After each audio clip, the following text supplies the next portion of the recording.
नमस्कार साथियों। तो आज हम जो है आधुनिक भारत का इतिहास जो है अपने नोट से कवर करा रहे हैं। बहुत लोगों ने कहा था कि जो है सर अपने नोट से है जल्दी जल्दी कवर करा दीजिए, एग्ज़ाम नज़दीक है, यूपीएससी का भी एग्ज़ाम नज़दीक है, स्टेट पीसीएस का भी एग्ज़ाम, आपका उत्तर प्रदेश पीसीएस, बिहार पीसीएस हैं। तो सब लोगों ने कहा था, इस वजह से जो है हम अपने सभी नोट्स को जो है आपको उपलब्ध करा रहे हैं। और अगर आप इसको कर लेते हैं तो आपका प्री और मेंस दोनों कवर हो जाएगा। हम लोग को जो दिल्ली में कोचिंग मिली थी वो पीटी के लिए अलग और मेंस के लिए अलग ऐसा नहीं था। हम लोग को पीटी और मेंस को एकदम संयोजित करके साथ में पढ़ाया गया था। ठीक है, तो ये जो नोट्स है अगर आप इसको पढ़ते हैं तो आपका पीटी और मेंस दोनों कवर होगा।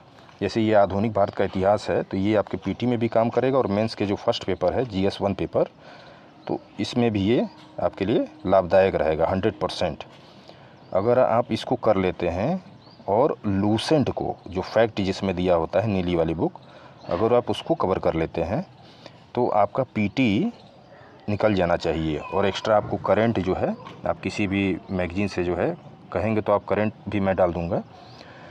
तो इतना चीज़ अगर आप कर लेते हैं तो आपका पीटी कोई नहीं रोक सकता। और रही बात वनडे एग्ज़ाम का, तो यूपीएससी का जो ये वीडियो का एग्ज़ाम है, लेखपाल का एग्ज़ाम है, चाहे कोई एग्ज़ाम, सभी में जीएस का जो है योगदान है। अगर आप इसको करते हैं, देखिए दोस्तों, आज का जो एग्ज़ाम हो रहा है इसमें चाहे वनडे का एग्ज़ाम हो चाहे सिविल का एग्ज़ाम हो, सब में जो है ना कॉन्सेप्ट वाइज और फैक्ट दोनों मिला के क्वेश्चन पूछ रहा है और कौन कहाँ से क्वेश्चन आ जा रहा है। ठीक है, तो अगर आप विस्तार से इस नोट से अगर कवर करेंगे बहुत कम समय में, मैं जल्दी जल्दी कवर कराऊंगा, तो आपकी बेसिक कॉन्सेप्ट भी कवर हो जाएंगे और पूरा जो जैसे ये मॉडर्न हिस्ट्री है तो इसमें जो भी चीज़ें हैं आप सभी चीज़ों को कवर कर लेंगे कम समय में।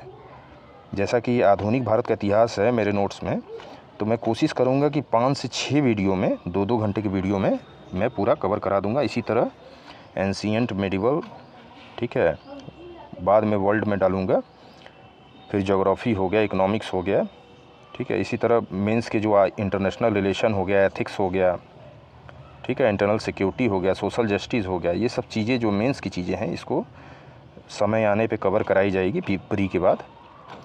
तो हम लोग जो पढ़ते थे वो पीटी और मेंस को साथ में रख के तैयारी करते थे और इससे हम लोग को पीटी में ज़्यादा दबाव भी नहीं पड़ता था और मेंस में तो एकदम नहीं पड़ता था। ठीक है, इसी को जो है बार बार रिवीजन करके जाते थे। तो आप इसका लाभ उठाइए और हमारे ग्रामीण क्षेत्र के जो हमारे साथी हैं, ठीक है, उनको भी बहुत लाभ होगा। तो इस वीडियो को मैं लगातार जारी रखूँगा। अगर आप हमको कमेंट में बताइएगा कि आपको ये वीडियो अगर पसंद आ रहा है तो मैं सारे सब्जेक्ट अपने नोट से जो है आपको कम समय में कवर करा दूँगा। इसके लिए आपको ज़्यादा से ज़्यादा आप शेयर करिए जिससे हम मोटिवेट हो सकें। ज़्यादा से ज़्यादा लोग अगर हमारे वीडियो को देखेंगे ना तो हमारे अंदर उत्सुकता होती है कि यार चलो डालते हैं, 4-5 हज़ार लोग की ज़रूरत है। ठीक है, तो साथियों बस आपको इतना करना है कि आप ज़्यादा से ज़्यादा लाइक करेंगे ना, शेयर करेंगे तो ज़्यादा लोग तक वीडियो पहुँचेगा। तो मेरे अंदर से कम 5 हज़ार लोग भी रहेंगे तो हमारा जो है ना अंदर से मोटिवेटेड रहेंगे हम वीडियो डालने के लिए। तो आइए देखते हैं हम लोग आधुनिक भारत का इतिहास। इसमें आप देख रहे हैं पीटी और मेंस की सिलेबस है आधुनिक भारत का इतिहास में हम लोग क्या क्या पढ़ेंगे पूरे आधुनिक भारत के इतिहास में। तो पहला इसमें देखिए दोस्तों, हम पेन का यूज़ कम करेंगे क्योंकि हमारे मोबाइल में ना पेन थोड़ा सा ना फिसलता है। पेन का जहाँ ज़रूरत होगा, जहाँ नहीं समझ में आएगा वहाँ मैं यूज़ करूँगा। तो आधुनिक भारत के इतिहास में जो है ये सिलेबस है। जैसे पहला चैप्टर है यूरोपियों का भारत में आगमन। ठीक है, तो यूरोपियों का भारत में आगमन में हम लोग देखेंगे पुर्तगाली सबसे पहले आए थे, उसके बारे में हम लोग पढ़ेंगे, डच के बारे में पढ़ेंगे, फिर अंग्रेज़ आए, फिर डेनिश आए, फिर फ्रांसीसी आए। इसी सीक्वेंस में इनका आना हुआ भारत में, तो इसको हम लोग पूरे विस्तार से पढ़ेंगे।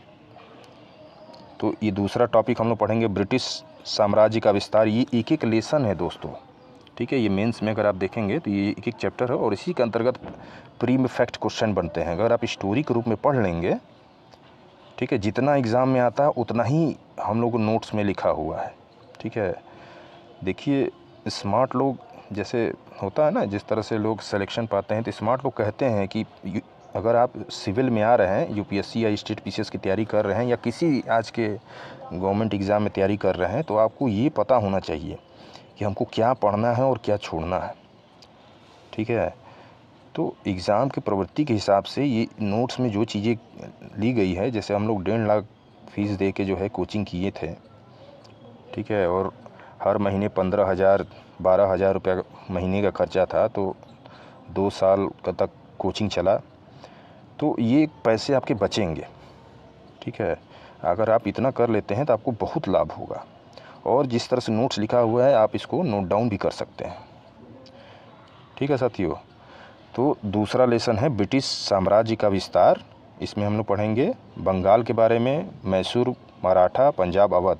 इसमें ब्रिटिशों ने कैसे शासन किया, किस तरह से जो है यहाँ के राजाओं को इन्होंने परास्त करके इस पर शासन किया। फिर हम लोग देखेंगे ब्रिटिश साम्राज्यवादी नीतियाँ देखेंगे। ठीक है, किस तरह से इनकी नीतियाँ बनी।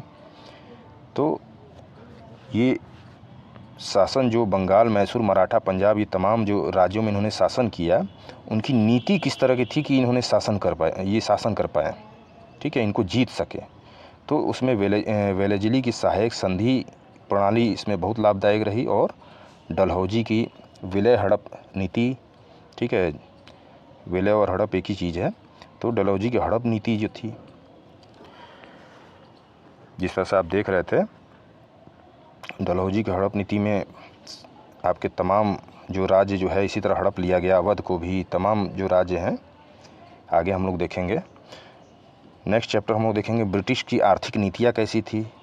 उसमें भू राजस्व नीति, कृषि का वाणिज्यीकरण और हस्तशिल्प उद्योगों का कैसे पतन हुआ भारत में, हिंदुस्तान में, इस चैप्टर को देखेंगे। रेलवे धन की निकासी, रेलवे से कैसे यहाँ के धन को जो है इंग्लैंड भेजा जाता था। ठीक है, नेक्स्ट चैप्टर देखेंगे हम लोग ब्रिटिश सामाजिक सांस्कृतिक नीतियाँ, जिसमें शिक्षा नीति और समाज सुधार को देखेंगे। फिर हम लोग देखेंगे ब्रिटिश प्रशासनिक नीतियाँ कैसी थीं, जिसमें हम लोग सिविल सेवा का उद्भव इन्होंने ही किया था हिंदुस्तान में। उसमें पुलिस सेवा भी था, सैन्य संगठन, इनके बारे में हम लोग पढ़ेंगे। फिर हम लोग पढ़ेंगे सामाजिक धार्मिक सुधार आंदोलन, जो कि ये बहुत महत्वपूर्ण है दोस्तों, इससे बहुत ज़्यादा क्वेश्चन आते हैं, यहाँ से आपके क्वेश्चन बहुत बनते हैं। फिर भारतीय प्रतिक्रिया, फिर जनजातीय विद्रोह, किसान विद्रोह, 1857 का विद्रोह होता है, इससे बहुत ज़्यादा क्वेश्चन आते हैं। तो ये ज़्यादा नहीं है दोस्तों, जितने एग्ज़ाम में आते हैं आप देखेंगे आगे कि मेरे नोट्स में उतना ही दिया है जितना एग्ज़ाम में आता है, और आपको बहुत मज़ा आएगा। स्टोरी ग्रुप में है। ठीक है, तो मैं अपने नोट्स को पढ़ूंगा, ज़्यादा आपका समय नहीं बर्बाद करूंगा। तो आप इस वीडियो को पूरा अच्छे से देखिए, आपको खुद ही समझ में आ जाएगा कि ये वीडियो कितना लाभदायक है। इसके बाद अगर आप लूसेंट पढ़ेंगे ना, तो जिसको लूसेंट याद नहीं होता है, नीली वाली फैक्ट, वो किसी को आज तक नहीं याद होगा पूरी तरीके से। ठीक है, 30% लोगों को याद हो जाता, तो लोग कहते हैं मेरा याद हो गया। ऐसा नहीं है, आप फंस जाते हैं एग्ज़ाम में। तो अगर आप इस वीडियो को, इस नोट्स से अगर आप कवर कर लेते हैं, उसके बाद, ये मेरा एक्सपीरियंस है, मैं इस नोट्स को पढ़ता था, फिर उसके बाद लूसेंट को पढ़ के जाता था, तो मेरा पीटी आसानी से हो जाता था। ठीक है, तो आप भी यही तरीका अपनाएं, आपका आसानी से हो जाएगा।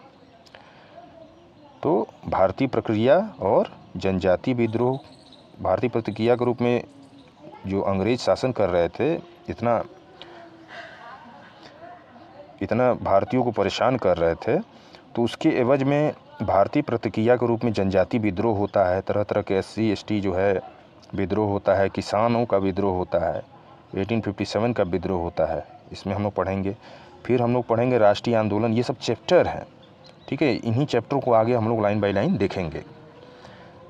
तो राष्ट्रीय आंदोलन है, इसमें पढ़ेंगे हम लोग राष्ट्रवाद का उदय, कांग्रेस की स्थापना, राष्ट्रीय आंदोलन की विभिन्न धाराएं को हम लोग देखेंगे, जिसमें उदारवादी, उग्रवादी, गांधीवादी, समाजवादी, क्रांतिकारी, ये सब मेंस में आप देखते होंगे क्वेश्चन, किसको लिखने को आता है मेंस के एग्ज़ाम में। ठीक है, ये बहुत ही इंपॉर्टेंट है, शॉर्ट में दिया हुआ है, इसको विस्तार से हम लोग थोड़ा सा पढ़ेंगे इसके बारे में थोड़ा। और ये सामाजिक जीवन के लिए भी बहुत ज़रूरी है दोस्तों। आप कहीं भी जा रहे हैं, कहीं बैठ रहे हैं समाज में, तो हम वहाँ वार्तालाप होता है, तो आपको नॉलेज होना बहुत ज़रूरी है। ये काफ़ी चीज़ों में आपके ज्ञान जो है हर चीज़ों में ज़रूरी है, हर जगह काम आती है। फिर उसमें हम लोग देखेंगे राष्ट्रीय आंदोलन में कौन कौन से आयोग और समितियाँ बनी, और स्वतंत्रता कैसे मिला हम लोगों को, और फिर विभाजन कैसे हुआ भारत पाकिस्तान के रूप में, ठीक है। फिर संवैधानिक विकास कैसे हुआ, ठीक है, किस तरह से हमारा संविधान बनाया गया, ठीक तरह। तो इन इतनी चीज़ों को हम लोग कवर करेंगे आधुनिक भारत के इतिहास में। और ये पीटी और मेंस, प्री और मेंस दोनों के लिए 100% लाभदायक है। अगर आप इसको पढ़ के जाएं और लूसेंट पढ़ के जाएं, आपका कहीं नहीं है, किसी चीज़ को पढ़ने की ज़रूरत नहीं है आपको। मेंस में भी अगर आप एनसीईआरटी अगर साथ में पढ़ लेते हैं 11th और 12th का, ठीक है, और ज़्यादा अगर टाइम मिले तो 10th का, अगर कम टाइम है तो 11 12 खाली पढ़ लेते हैं तो आपको मेंस में भी कोई दिक्कत नहीं होगा। इसको और आप एनसीईआरटी 11 12 पढ़ के जाइए, एकदम आराम से आप लिख के आएंगे। चलिए हम लोग पहला चैप्टर जो हम लोगों ने देखा था, पहला चैप्टर यूरोपियों का भारत में आगमन, ठीक है। ये पुर्तगाली, डच, अंग्रेज, डेनिश, फ्रांसीसी इसी सीक्वेंस में आए थे और इनके बारे में हम लोग शुरुआत करते हैं, ठीक है। तो आधुनिक भारत का इतिहास का आगमन शुरुआत करते हैं।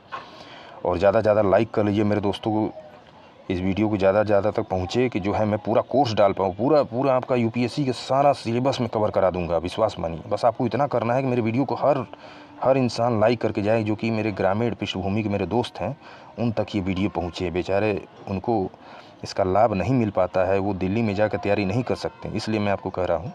और मुझे भी लाभ होगा, मेरे अंदर भी मोटिवेशन आएगा कि ज़्यादा से ज़्यादा लोग मुझसे जुड़े हैं, तो मेरे अंदर से वो आवाज़ आएगी कि भाई हमको रोज़ डालना चाहिए, ठीक है मित्रों। तो चलिए आइए शुभारंभ करते हैं सरस्वती माँ का नाम लेके। तो यूरोपियों का आगमन पहला चैप्टर था। तो पहले आए थे पुर्तगाली आए थे 1498 में, ठीक है। पुर्तगाली 1498 में पहला पुर्तगाली आया था, वास्को डी गामा, ठीक है। तो पुर्तगाली सर्वप्रथम आए, वह सबसे अंत में गए, ठीक है। तो फैक्ट में पूछ देता है कि सबसे शुरू में कौन आए और सबसे अंत में कौन गए, तो पुर्तगाली आपका आंसर होगा। कब गए, तो 1961 में गए, ठीक है। तो पुर्तगालियों ने प्रथम फैक्ट्री की स्थापना कहाँ किया था, कोचीन में। पुर्तगालियों ने प्रथम फैक्ट्री की स्थापना 1503 में 1503 में कोचीन में पहली फैक्ट्री की स्थापना की।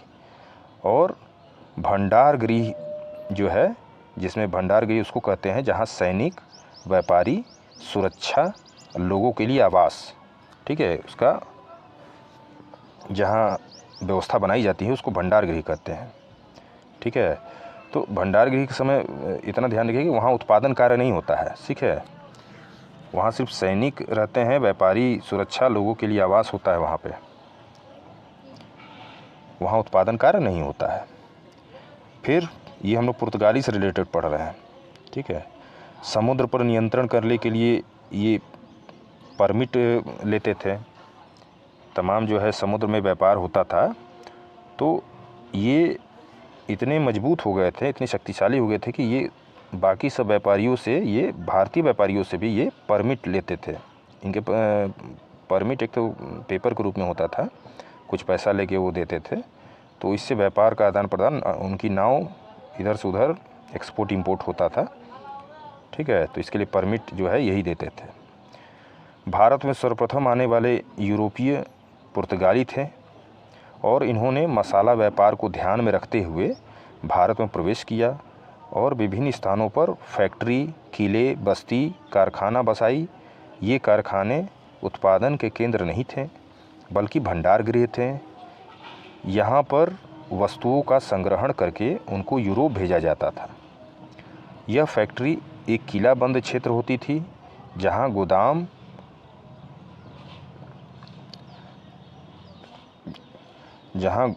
के लिए और कंपनी के कर्मचारी या व्यापारी के लिए आवास भी होते थे।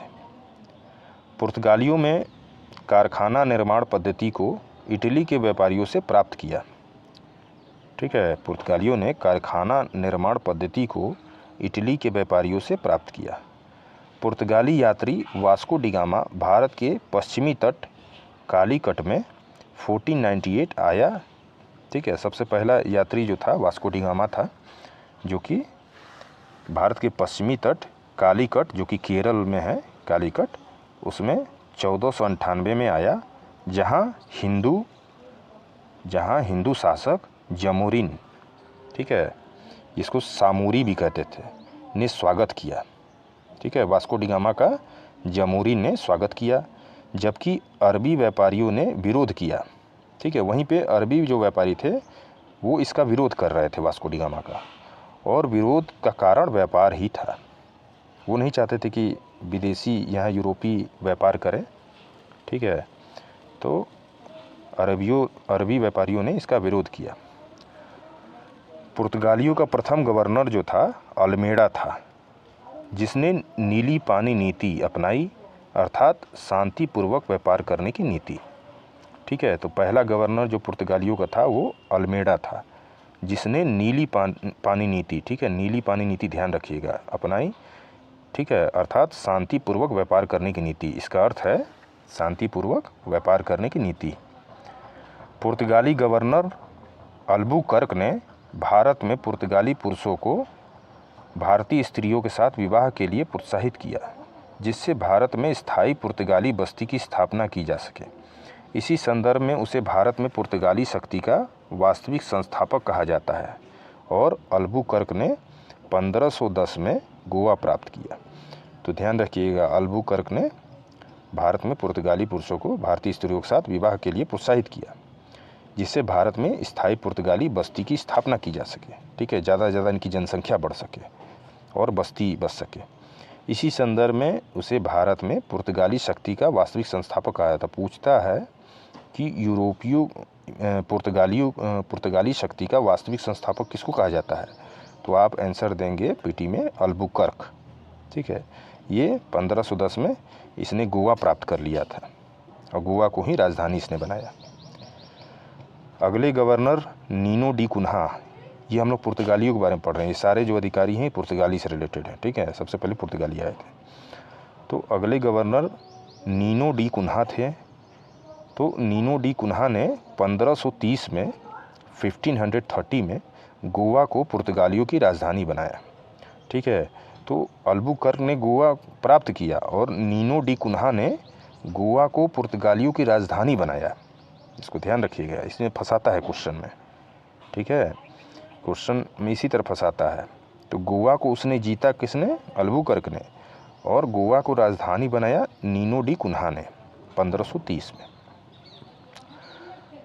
1661 में ब्रिटिश राजकुमार चार्ल्स द्वितीय के साथ पुर्तगाली राजकुमारी कैथरीन का विवाह हुआ। फलतः उपहार स्वरूप ब्रिटिश को बॉम्बे प्राप्त हुआ, जिसे आगे चलकर 1668 में अंग्रेज़ों ने ब्रिटिश कंपनी को दे दिया। तो कहने का मतलब जो है दोस्तों, जो पुर्तगाली थे उसके राजकुमार, जो ब्रिटिश राजकुमार मतलब इंग्लैंड के जो राजकुमार थे ब्रिटेन के, उनका नाम था चार्ल्स द्वितीय। इसी के साथ जो है पुर्तगाली जो आए हैं ये पुर्तगाली राजकुमारी कैथरीन का विवाह हुआ, ठीक है। तो ब्रिटिश के राजा थे और पुर्तगाली रानी थी, इनका दोनों का विवाह हुआ। तो दहेज स्वरूप जो है या उपहार स्वरूप जो है पुर्तगालियों ने ब्रिटिश जो राजा हैं, राजकुमार है चार्ल्स द्वितीय, उनको उपहार स्वरूप ब्रिटिश को बॉम्बे प्राप्त हुआ, मतलब मुंबई जो आज का मुंबई है उसको उपहार में दे दिया, ठीक है। उस समय मुंबई और गुजरात एक में ही था दोस्तों, ध्यान रखिएगा, मुंबई और गुजरात पूरा मुंबई ही था। तो इसको चार्ल्स द्वितीय को दे दिया पुर्तगालियों ने, जिसे आगे चलकर 1668 में अंग्रेज़ों ने ब्रिटिश कंपनी को दे दिया। तो चार्ल्स द्वितीय जो ब्रिटेन के राजकुमार थे, उन्होंने इसी मुंबई को आगे चलकर अंग्रेज़ों को जो ईस्ट इंडिया कंपनी है उसको दे दिया, ठीक है। कुछ पैसा किराया लेके उनको दे दिया। उनको हर सालाना जितना पैसा चाहिए था, टैक्स चाहिए था, उनको दिया जाता था, और उन्होंने ईस्ट इंडिया कंपनी अंग्रेज़ों को दे दिया 1668 में। पुर्तगालियों ने व्यापार के लिए परमिट भी जारी किया, जिसे कॉटेज अल्मेडा, ठीक है, काफिला पद्धति कहते हैं। जैसे मैंने आपको बताया ना कि समुद्र में जो व्यापार करने के लिए पुर्तगालियों ने व्यापार के लिए परमिट भी जारी किया, जिसे कॉटेज आर्मेडा कहा जाता है, ठीक है, कॉटेज आर्मेडा पद्धति भी कहा जाता है। इसे ना लेने वालों को दंडित करते हुए, यही जो कॉटेज आर्मेडा हो, इसको ना लेने वाले को दंडित करते हुए उसके समुद्री जहाज़ को लूट लिया जाता था। तो पुर्तगाली बहुत बड़े लुटेरे थे, ठीक है, समुद्र में बहुत लूटपाट करते थे, ठीक है। तो समुद्री जहाज़ को लूट लिया जाता था। अकबर तक ने पुर्तगालियों से निःशुल्क कार्टेज प्राप्त किया। तो अकबर का भी जो व्यापार होता था, सोचिए, तो पुर्तगालियों को जो है, अकबर तक ने पुर्तगालियों से निःशुल्क कॉटेज प्राप्त किया।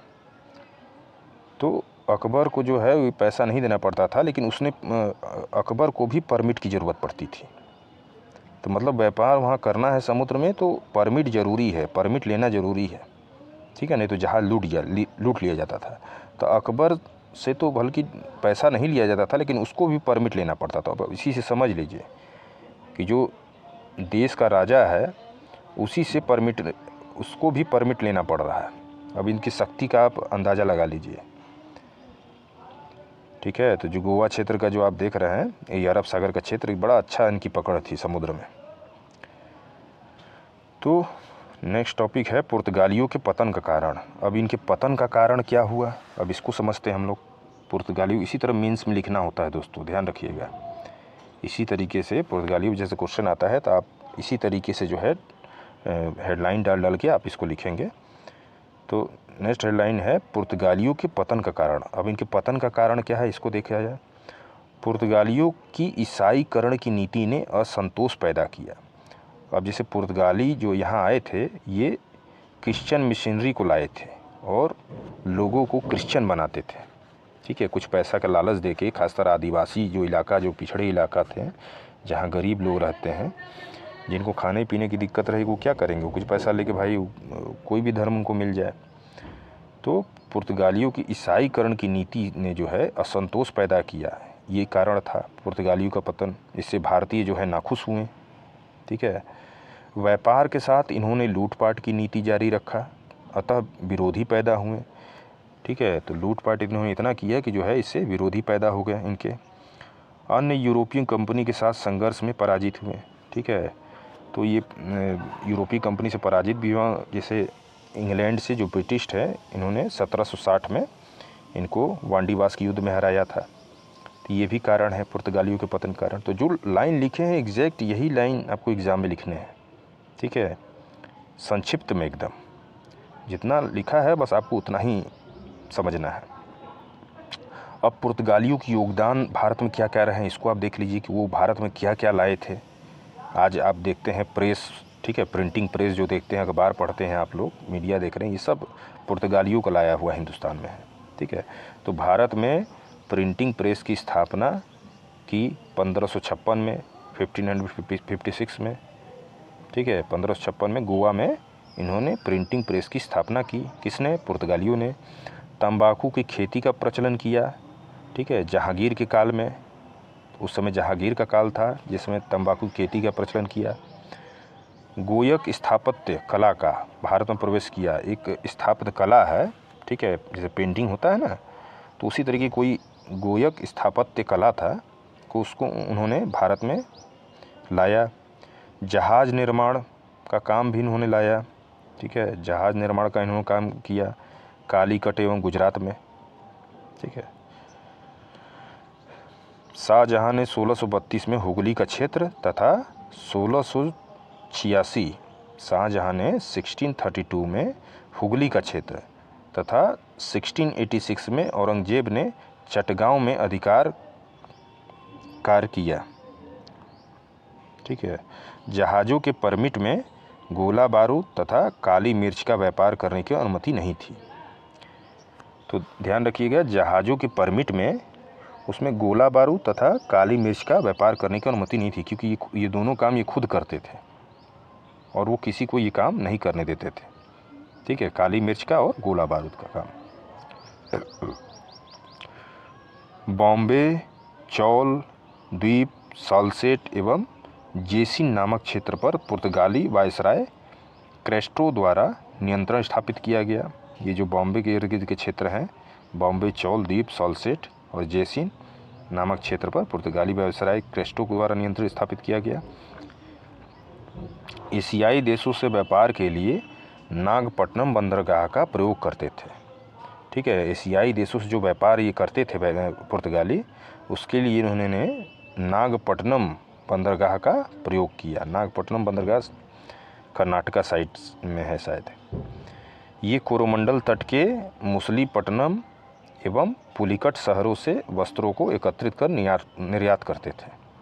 ठीक है। कोरोमंडल तट आप जान ही रहे हैं।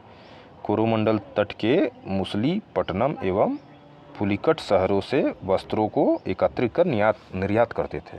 ठीक है। तो ये कपड़ों का निर्यात करते थे कोरोमंडल तट से लेकर। उनका उद्देश्य हिंद महासागर के व्यापार पर नियंत्रण स्थापित करना था। ठीक है। तो उनका उद्देश्य क्या था? हिंद महासागर आप जो देख रहे हैं के व्यापार पर नियंत्रण स्थापित करना था। तो समुद्र पर मतलब पूरा राज्य था। तो ये हम लोग पुर्तगाली के बारे में पढ़ रहे हैं। अब हम लोग दूसरे नंबर पर डच आए थे। ठीक है। डच आज का जो है हॉलैंड, नीदरलैंड आप देख रहे हैं देश, उन्हीं को आप डच कहते थे। फिर होता है डचों का आगमन। तो कोरोमंडल तट पर ये वस्त्र निर्यात करते थे। तो कोरोमंडल तट पे जो है पुर्तगाली भी वस्त्र निर्यात करते थे और डचों ने भी यही काम किया। ठीक है। तो कोरोमंडल तट पर वस्त्र निर्यात करते थे। 1759 में बेदरा का युद्ध अंग्रेजों एवं डचों के बीच हुआ।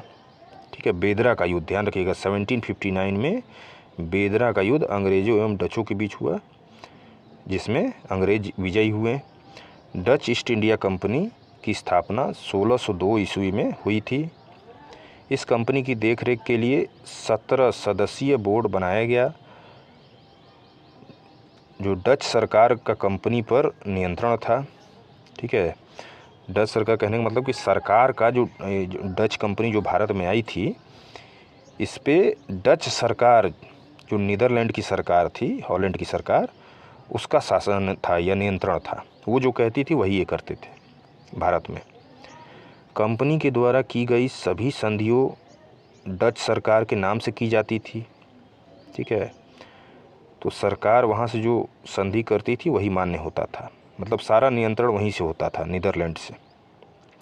डच कंपनी को युद्ध करने, संधि करने, क्षेत्र का विस्तार करने, दुर्ग बनाने की शक्ति सरकार के द्वारा प्रदान की गई थी। अब हम लोग अभी डचों के बारे में पढ़ रहे हैं। डचों का मुख्य लक्ष्य दक्षिण पूर्व एशिया था।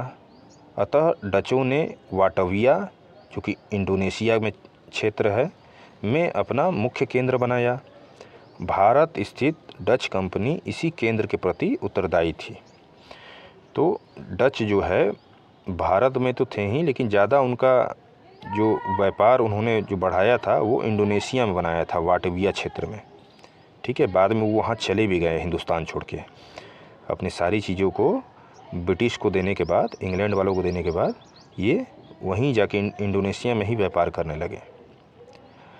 तो डचों ने मसालों के स्थान पर भारतीय कपड़ों के निर्यात पर ज़्यादा महत्व दिया। इस तरह भारत से भारतीय वस्तुओं व वस्त्र के निर्यात को सर्वप्रथम बनाने का श्रेय डचों को है। तो ये क्वेश्चन इंपॉर्टेंट हो जाता है आपके लिए।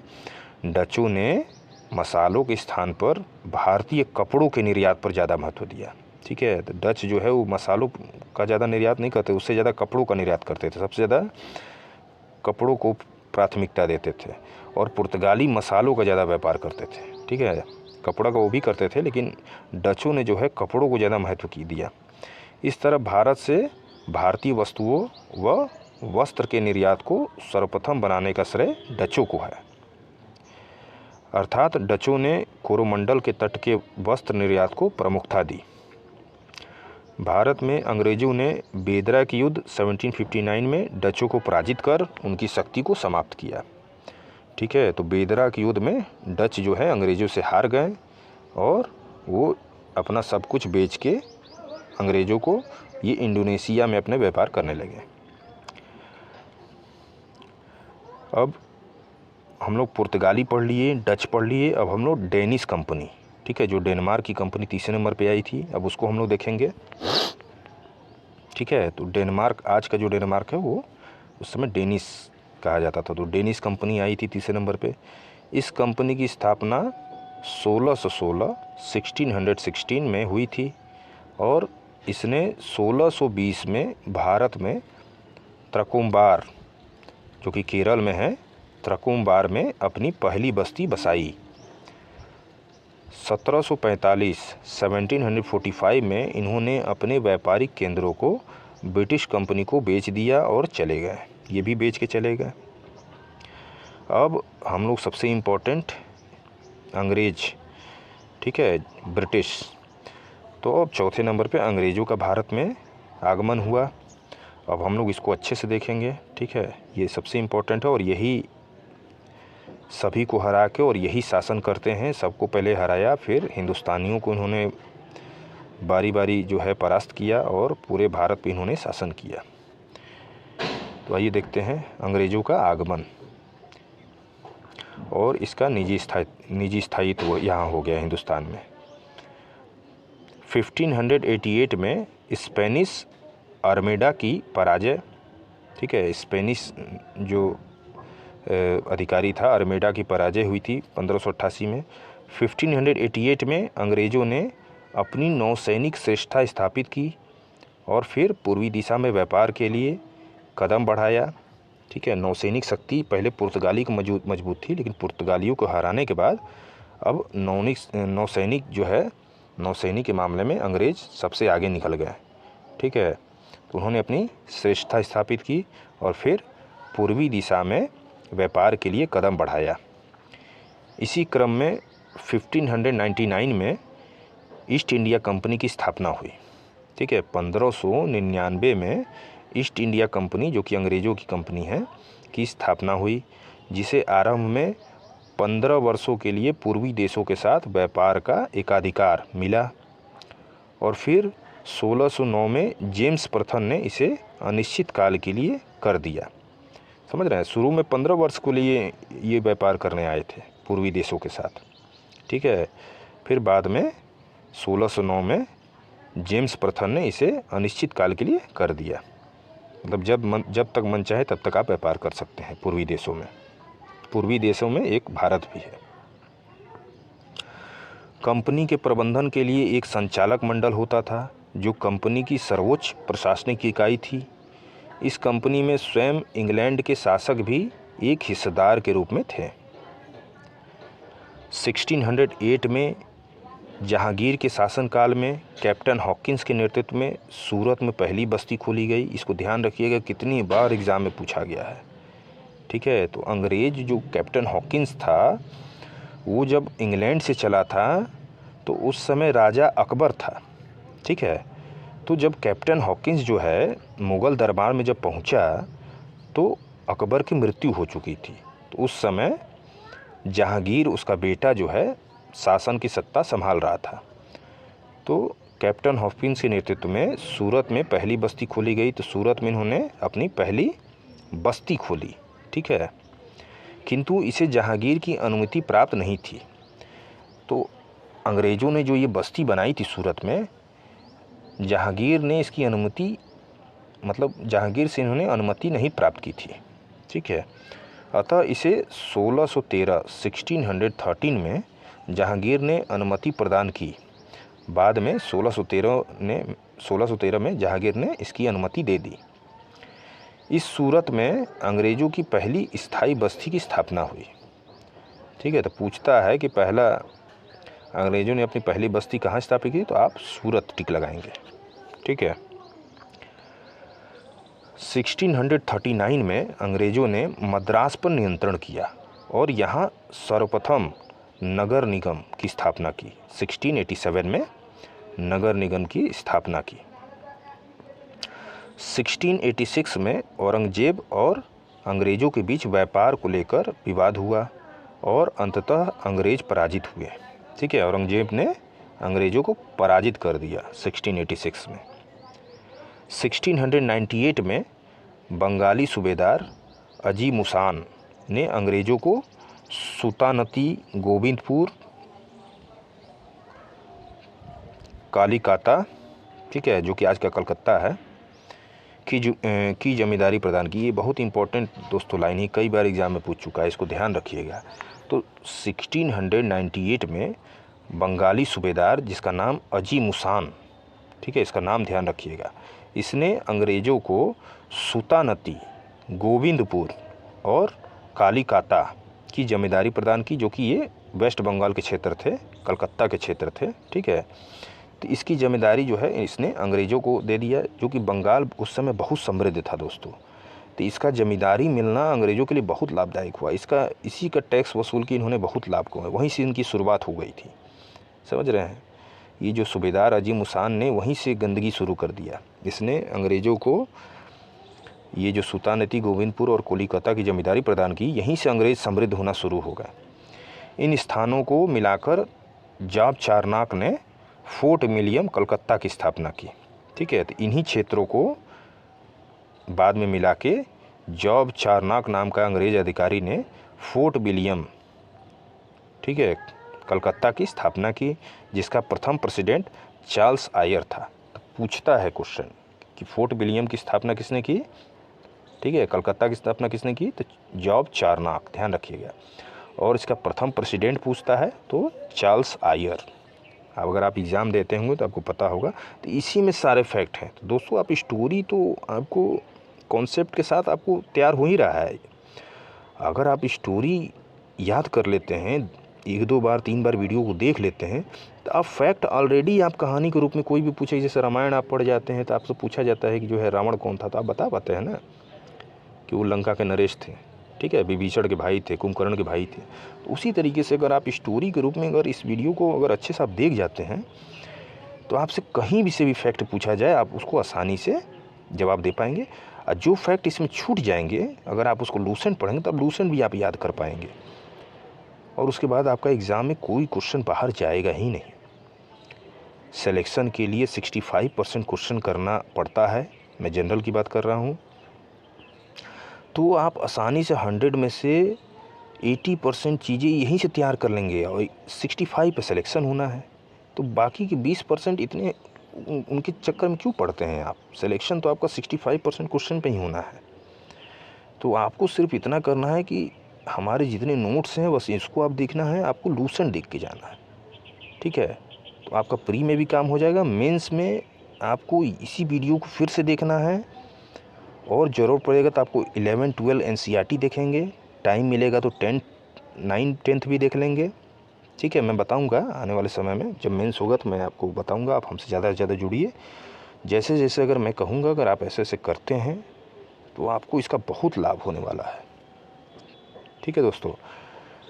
तो जो जो मैं कहूँगा उतना ही बताऊँगा, जो टू द पॉइंट, जो एग्ज़ाम में आएगा, ठीक है। आपको एक्स्ट्रा कुछ नहीं पढ़ने कहूँगा, मोटा मोटा किताब पढ़िए, ये पढ़िए, वो पढ़िए, ऐसा कुछ नहीं। बस जितना बताऊँगा अगर आप उतना पढ़ लेते हैं तो आप आराम से लिख जाएंगे मेंस में भी, ठीक है। चलिए आगे बढ़ते हैं हम लोग। ये देख लिए 1698 में बंगाली सूबेदार अजीम उसान ने अंग्रेज़ों को सुल्तानती, गोविंदपुर, कालीकाता की जमींदारी प्रदान की। इन स्थानों को मिलाकर जॉब चारनॉक ने फोर्ट विलियम कलकत्ता की स्थापना की, जिसका प्रथम प्रेसिडेंट चार्ल्स आयर था। मुगल सम्राट फारूक सियर ने अंग्रेज़ों को 1717 में, देखिए ये सबसे कायर इसको कहा जाता है इतिहास में, धूर्त था एकदम, ये भी नालायकी था मुग़ल दरबार में, ये भी इसने भी जो है काफ़ी हिंदुस्तान की बेइज्जती कराई, और इसका भी बहुत बड़ा योगदान है अंग्रेज़ों को यहाँ मजबूत करने में। तो देखिए पढ़ेंगे तो आप खुद समझ में आ जाएगा। मुग़ल सम्राट फारूक सियर ने अंग्रेज़ों को 1717 ये डेट याद रखिएगा, में एक शाही फरमान प्रदान किया, जिसके तहत 3000 रुपये वार्षिक कर के बदले बंगाल में निःशुल्क व्यापार की छूट मिली, और कंपनी द्वारा ढाले गए सिक्कों को संपूर्ण मुग़ल साम्राज्य में चलाने की अनुमति मिली। इस शाही फरमान को कंपनी का मैग्ना कार्टा कहा जाता है। सोच लीजिए आप, अब शुरू हो चुका है अंग्रेज़ों का लूटना। मात्र 3000 रुपया वार्षिक कर दे के इन्होंने बंगाल में निःशुल्क व्यापार किया अंग्रेज़ों ने, फारूक सियर के आदेश की वजह से, ठीक है। और इनकी अंग्रेज़ों द्वारा जो है सिक्कों को ढालने द्वारा, मतलब कंपनी द्वारा ढाले गए सिक्कों को संपूर्ण मुगल साम्राज्य में चलाने की अनुमति मिल गई। सोच लीजिए, अब वो सिक्का बना रहे हैं, अब उनका जो है पूरे मुगल दरबार में जो है उस सिक्कों को देश में चलाया जा रहा है। सोच लीजिए कितना बड़ा मूर्ख राजा था ये। इसी शाही फरमान को कंपनी का मैग्ना कार्टा कहा जाता है। तो क्वेश्चन पूछता है कि कंपनी का मैग्ना कार्टा किस फरमान को कहा जाता है, तो फारुखसियर के जो फरमान है उसको कहा जाता है। इतनी बात आप ध्यान रखिएगा। तो अंग्रेज़ों के बारे में हम लोग थोड़ा बहुत देख लिए। अब अंग्रेज़ों के बारे में ही पूरा मॉडर्न हिस्ट्री जुड़ा हुआ है। अभी हम लोग थोड़ा थोड़ा उसके बारे में हम लोग देख रहे हैं, आगे हम लोग विस्तारपूर्वक देखेंगे। अब अंग्रेज़ों के बाद कौन आया? फ्रांसीसी कंपनी, ठीक है। फ्रांसीसी कंपनी देख लीजिए, ये भी बहुत अच्छा इन्होंने शासन किया और अंग्रेज़ों से इनकी काफ़ी लड़ाई हुई, ठीक है। तो ये पूर्णतः सरकारी थे, ठीक है। इनका भी जो है फ्रांस से ही शासन चलता था, मतलब फ्रांस की सरकार ही यहाँ की कंपनी पे, मतलब ये कंपनी थे, ये व्यापार करने आए थे हिंदुस्तान में। तो इस कंपनी पे जो है वहाँ की जो सरकार थी, फ्रांस जो देश है, वहाँ की सरकार ने यहाँ जो आदेश देते थे वही इनको फॉलो करना पड़ता था। तो 1884 में फ्रांस शासक लुई 14, नाम ध्यान रखिएगा, कई बार एग्जाम क्वेश्चन पूछता है। फ्रांस शासक लुई 14 के समय वित्त मंत्री कोलवर्ट के प्रयासों से फ्रांसीसी ईस्ट इंडिया कंपनी की स्थापना हुई, ठीक है। तो कौन फ्रांस का शासक था उस समय? लुई 14। और वित्त मंत्री कौन था? कोलवर्ट के प्रयासों से फ्रांसीसी ईस्ट इंडिया कंपनी की स्थापना हुई। 1668 में फ्रांसीसी कैरो के नेतृत्व में सूरत में पहली व्यापारिक बस्ती की स्थापना हुई, ठीक है। तो सूरत में फ्रांसीसियों ने भी अपनी व्यापारिक बस्ती की स्थापना की, ठीक है। कौन गवर्नर था फ्रांसीसियों का? कैरो, नाम ध्यान रखिएगा। 1668 में जिस लाइन को मैं दोबारा रिपीट कर रहा हूँ दोस्तों, मतलब वो एग्ज़ाम में बार बार आते हैं प्रश्न प्री में, ठीक है, खासकर स्टेट पीसीएस के एग्ज़ाम में, तो इसको ध्यान रखिएगा। 1668 में फ्रांसीसी अधिकारी कैरो के नेतृत्व में सूरत में पहली व्यापारिक बस्ती की स्थापना हुई। 1673 में फ्रैंक मार्टिन के नेतृत्व में फ्रांसीसी बस्ती की स्थापना पौंडीचेरी में हुई, ठीक है। तो फ्रैंक मार्टिन के नेतृत्व में जो है फ्रांसीसी बस्ती की स्थापना पौंडीचेरी में भी हुई, लेकिन पहली बस्ती ध्यान रखिएगा सूरत में। पौंडीचेरी, आज का जो पौंडीचेरी आप देख रहे हैं। फ्रांसीसी कंपनी एक पूर्णतः सरकारी कंपनी थी। इसे राज्य द्वारा वित्तीय सहायता दी गई थी और इसके गवर्नर सरकार द्वारा नियुक्त किए जाते थे। मतलब फ्रांस की जो सरकार है वही नियुक्त करती थी यहाँ के गवर्नर को, ठीक है। गवर्नर मतलब यहाँ की कंपनी का जो सबसे बड़ा हेड, उसकी नियुक्ति वहाँ का सरकार ही करती थी, ध्यान रखिएगा। अंग्रेज़ों और फ्रांसीसियों के बीच हुए युद्ध को कर्नाटक युद्ध के नाम से जाना जाता है, ठीक है। तो अंग्रेज़ों फ्रांसीसी भी बहुत तेज़ी से यहाँ हिंदुस्तान में अपने व्यापार को फैला रहे थे, समृद्ध हो रहे थे, तो अंग्रेज़ों को ये देखा नहीं गया। तो अंग्रेज़ों और फ्रांसीसियों के बीच में युद्ध होने लगे। तो इसी युद्ध को कर्नाटक युद्ध कहा जाता है। इस कर्नाटक युद्ध में 3 युद्ध लड़े गए दोस्तों, ठीक है, 3 युद्ध लड़े गए और इसी तीसरे युद्ध में ये अंग्रेज़ फ्रांसीसियों को हरा देंगे, ठीक है। चलिए आगे देखिए, आपको खुद ही समझ में आएगा। तो प्रथम कर्नाटक युद्ध होता है अंग्रेज़ों और फ्रांसीसियों के बीच, जो कि 1746 से लेकर 1748 के बीच में ये प्रथम युद्ध होता है। तो प्रथम कर्नाटक युद्ध में देखिए क्या होता है। यूरोप में ऑस्ट्रिया के उत्तराधिकार के प्रश्न से ब्रिटेन और फ्रांस के बीच संघर्ष शुरू हुआ। मतलब आप उस समय विश्व युद्ध, जब आप वर्ल्ड हिस्ट्री पढ़ेंगे तो आप इसको लिंक कर पाएंगे। उस समय, अभी मैं जितनी बातें आपको ज़रूरत है उतना मैं आपको बता देता हूँ, जिससे आपको ये चीज़ें समझ में आएंगी, ये मुद्दा। तो विश्व में उस समय ऑस्ट्रिया, जो कि आज का यूरोपियन कंट्री है, ठीक है, यूरोप में है, उसके उत्तराधिकार के लिए, मतलब वहाँ उसके उत्तराधिकार के प्रश्न के लिए ब्रिटेन और फ्रांस वहाँ युद्ध कर रहे थे, ठीक है। एक तरफ ब्रिटेन था, एक तरफ फ्रांस था, वहाँ संघर्ष चल रहा था। उसका असर यहाँ हिंदुस्तान में भी पड़ रहा था, ठीक है।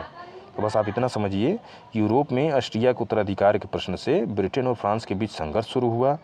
अतः भारत में भी अंग्रेज और फ्रांसीसी संघर्षरत हुए, मतलब यहाँ भी युद्ध करना शुरू कर दिए। वस्तुतः अंग्रेज़ों ने दक्षिण पूर्व एशिया में कुछ फ्रांसीसी जहाज़ों पर नियंत्रण कर लिया। दक्षिण पूर्व एशिया, जैसे आज देख रहे हैं ना, दक्षिण पूर्व एशिया पर चीन का प्रभुत्व बढ़ रहा है, वही दक्षिण पूर्व एशिया जिधर इंडोनेशिया, फिलीपींस ये सब है, उसी क्षेत्र में कुछ फ्रांसीसी जहाज जो वहाँ थे, जहाज़ पर नियंत्रण कर लिया अंग्रेज़ों ने। अतः इसके जवाब में डुप्ले ने मद्रास के ब्रिटिश क्षेत्र पर कब्जा कर लिया। तो उसी यूरोप में चल रहे युद्ध को लेके हिंदुस्तान में जो है अंग्रेज़ों ने दक्षिण पूर्व एशिया क्षेत्र में जो फ्रांसीसी जहाज़ है उस पर नियंत्रण कर लिया। फिर उसके एवज में जो फ्रांसीसी गवर्नर उस समय था डुप्ले, बहुत तेज़ तरार अधिकारी था ये, ठीक है। अगर इसको ना बुलाया गया होता ना फ्रांस में दोबारा वापस, तो ये आराम से अंग्रेज़ों को निपटा दिया होता, लेकिन इसको समय से पहले बुला लिया गया वहाँ। तो इसके जवाब में डुप्ले ने मद्रास के ब्रिटिश क्षेत्र पर कब्जा कर लिया और यह क्षेत्र कर्नाटक के नवाब औरुद्दीन, ठीक है, औरुद्दीन के अधीन था। अतः उसने फ्रांसीसियों के इस कदम का विरोध किया। अतः सेंट टोमे के युद्ध में फ्रांसीसियों से नवाब पराजित हुआ। कहने का मतलब ये है कि इसके अंग्रेज़ों ने जो है दक्षिण पूर्व एशिया में तो अपना फ्रांसीसी जहाज़ों पर नियंत्रण कर ही लिया। इसके जवाब में डुप्ले जो है, जो फ्रांसीसी अधिकारी था, उसने मद्रास के ब्रिटिश क्षेत्र पर कब्जा कर लिया। जो मद्रास का क्षेत्र आज जो तमिलनाडु, उस समय मद्रास कहा जाता था, आज का तमिलनाडु को, ठीक है। तो मद्रास के ब्रिटिश क्षेत्र पर इसने कब्जा कर लिया और यह क्षेत्र जो था वो कर्नाटक के नवाब औरुद्दीन के अधीन था, ठीक है। तो उस समय कर्नाटक, मद्रास सब एक ही थे, समझ रहे हैं, तमिलनाडु। तो उस समय वहाँ का नवाब था, नवाब औरुद्दीन के अधीन था। तो फ्रांसीसियों ने जो है, फ्रांसीसियों ने इस कदम का विरोध किया। अतः सेंट टोमे का युद्ध हुआ और फ्रांसीसियों ने नवाब को पराजित किया, अनवरुद्दीन को, और उससे ये छीन लिया मद्रास को। 1748 में यूरोप में अंग्रेज़ों और फ्रांसीसियों के बीच एक्सला-सेप्पल की संधि हुई, ठीक है। अभी प्रथम युद्ध चल रहा है दोस्तों, कर्नाटक प्रथम युद्ध। तो 1746 से लेकर 1748 तक ये कर्नाटक प्रथम युद्ध चलता है। तो 1748 में यूरोप में अंग्रेज़ों और फ्रांसीसियों के बीच एक्सला-सेप्पल की संधि हुई, मतलब वहाँ युद्ध समाप्त हुआ तो एक संधि होती थी, ठीक है। संधि में एक दूसरे पे बातें होती थी कि हमको ये दे दीजिए, हमको वो दे दीजिए, फिर शांति स्थापित की जाती थी। जैसे आज तरह से थाने में आप जाएंगे तो सुलहनामा होता है ना, दो पार्टी के विपक्ष में, दो पार्टी के साथ, उसी तरह से उस समय संधि होती थी, एक्सला-सेप्पल की संधि। तो इस संधि को ध्यान रखिए कि यूरोप में अंग्रेज़ों और फ्रांसीसियों के बीच कौन सी संधि हुई थी, एक्सला-सेप्पल संधि हुई थी। इसी संधि से प्रथम कर्नाटक युद्ध समाप्त हुआ अंग्रेज़ों और फ्रांसीसियों के बीच, जिसके तहत एक्सला-सेप्पल संधि के तहत भारत में प्रथम कर्नाटक युद्ध समाप्त हुआ और पुनः अंग्रेज़ों को प्राप्त हुआ, ठीक है। तो जो मद्रास का कर्नाटक का क्षेत्र था वो दोबारा से फिर अंग्रेज़ों को मिल गया और फिर जो उधर साइड में जो जहाज़ उन्होंने हड़पा था दक्षिण पूर्व एशिया में, वो पुर्तगालियों इसको फ्रांसीसियों को वापस लौटा दिया गया। तो इनको अपना अपना क्षेत्र वापस मिल गया। फिर ये संधि हुई और यूरोप में एक्सला-सेप्पल संधि हुई और सब शांति खत्म हो गया। तो प्रथम कर्नाटक युद्ध समाप्त हो गया। अब द्वितीय कर्नाटक युद्ध शुरू हुआ, ठीक है। उसके तुरंत एक साल बाद जो है फिर फ्रांसीसी अंग्रेज़ों में युद्ध शुरू हुआ, द्वितीय कर्नाटक युद्ध के रूप में। इसका काल क्या है, 1749 से लेके 54, मतलब ये 5 साल तक युद्ध चला, द्वितीय कर्नाटक युद्ध। यह युद्ध कर्नाटक एवं हैदराबाद के उत्तराधिकार के प्रश्न पर अंग्रेज़ों और फ्रांसीसियों के बीच हुआ, ठीक है। किसके उत्तराधिकार के मामले में, कर्नाटक और हैदराबाद, ठीक है। ये दोनों राज्य को लेके इसके उत्तराधिकारी के प्रश्न पर अंग्रेज़ों और फ्रांसीसियों के बीच युद्ध शुरू हुआ, ठीक है। तो कर्नाटक और हैदराबाद ये दोनों राज्य ध्यान रखिएगा। तो कर्नाटक जो नवाब था, ठीक है, वहाँ दो लोगों में मतभेद था, ठीक है। कर्नाटक में दो लोग जो है सत्ता के लिए लड़ रहे थे, जो राजा भारत हिंदुस्तानी थे, चंदा और अनवरुद्दीन। आपको पता है कर्नाटक का द्वितीय युद्ध कर्नाटक और हैदराबाद राज्य के उत्तराधिकार के मामले में युद्ध शुरू हुआ। तो कर्नाटक और हैदराबाद में भारतीय शासकों में आपस में ही दो दो लोगों में झगड़ा हो गया। तो कर्नाटक में दो शासक के बीच जो झगड़ा हुआ, किसके किसके बीच? चंदा और अनवरुद्दीन। चंदा और अनवरुद्दीन के बीच में कर्नाटक में युद्ध हुआ। तो चंदा को सपोर्ट करते थे फ्रांसीसी अधिकारी, ठीक है, फ्रांसीसी समर्थन करते थे चंदा का, और अनवरुद्दीन को अंग्रेज समर्थन कर रहे थे। तो ध्यान रखिएगा, कर्नाटक में जो दो लोग में विवाद हो रहा था, चंदा और अनवरुद्दीन में, तो जिसमें चंदा को फ्रांसीसी सपोर्ट कर रहे थे, अनवरुद्दीन को अंग्रेज समर्थन कर रहे थे। उसी तरह हैदराबाद में दो लोग थे हिंदुस्तानी, नसीर जंग और मुजफ्फर जंग। इन दोनों में युद्ध हुआ। तो नसीर जंग को अंग्रेज समर्थन कर रहे थे और मुजफ्फर जंग को फ्रांसीसी समर्थन कर रहे थे, ठीक है। तो मुजफ्फर जंग और चंदा और फ्रांसीसी, ये तीनों समझ रहे हैं आप। मुजफ्फर जंग जो हैदराबाद का शासक था और चंदा कर्नाटक का, तो इनको फ्रांसीसी सपोर्ट कर रहे थे, और नासिर जंग और अनवरुद्दीन को अंग्रेज समर्थन कर रहे थे, ठीक है। त्रिगुट हो गया था। इस युद्ध में 1749 में अंबुर का युद्ध हुआ। इस युद्ध में 1749 में इसी को अंबुर का युद्ध कहा गया, जिसमें फ्रांसीसी गुट द्वारा नवाब अनवरुद्दीन की हत्या कर दी गई। अनवरुद्दीन कहाँ का था? देखिए, कर्नाटक का। इसकी हत्या कर दी गई फ्रांसीसियों द्वारा, ठीक है। फ्रांसीसियों द्वारा नवाब अनवरुद्दीन की हत्या कर दी गई। किंतु क्लाइव की कूटनीतिक क्षमता के द्वारा, क्लाइव आप जान रहे होंगे, बहुत बार आधुनिक, एक तरह समझ लीजिए कि अंग्रेज़ों का उद्भव यहीं से शुरुआत हुआ। क्लाइव ही ऐसा अंग्रेज गवर्नर था, इतना तेज़ तर्रार था। पहले ये सेनापति था, ठीक है, सेनापति करें, क्लर्क था। ये होता है ना कि एक तो कंपनी होती है, उसमें क्लर्क रखा जाता था, क्लर्क था। इतना तेज़ तर्रार था कि ये प्रमोशन पाके गवर्नर बन गया, ठीक है। बहुत तेज़ तर्रार, बहुत बढ़िया बुद्धिजीवी था ये। तो जब फ्रांसीसी गुट ने नवाब अनवरुद्दीन, जो कि कर्नाटक का था, जब इसकी हत्या कर दी गई, तो क्लाइव की कूटनीतिक क्षमता के द्वारा, क्लाइव अंग्रेज़ों का गवर्नर था, ठीक है, के द्वारा अंततः कर्नाटक पर अंग्रेज़ों का नियंत्रण स्थापित हुआ। कहने का मतलब ये है कि भले अनवरुद्दीन की हत्या कर दी फ्रांसीसियों ने, लेकिन क्लाइव की कूटनीतिक क्षमता के द्वारा कर्नाटक में फिर भी अंग्रेज़ों का ही नियंत्रण स्थापित हुआ। ऐसे में फ्रांसीसियों की पराजय के लिए डुप्ले को उत्तरदायी मानकर उसे वापस फ्रांस बुला लिया गया, ठीक है। अब सोचिए कि नवाब को मार दिया गया, जो नवाब अनवरुद्दीन था, अब तो चंदा को बैठना चाहिए, लेकिन फिर भी क्लाइव की इतनी अच्छी कूटनीति क्षमता थी कि उसने फिर भी जो है कर्नाटक को प्राप्त कर लिया। और इसी के बदले जो फ्रांस के जो सरकार थी, उसने देखा कि साला डुप्ले की वजह से ही जो है ये हाथ से चला गया है कर्नाटक, इसलिए इसको वापस बुला लिया गया। वैसे डुप्ले भी कम नहीं था, बहुत तेज़ तर्रार था। तो डुप्ले को उत्तरदायी मानकर उसे वापस फ्रांस बुला लिया गया और उसकी जगह गोंडेहू को गवर्नर नियुक्त किया गया, और पांडिचेरी 1754 की संधि के साथ युद्ध समाप्त हुआ।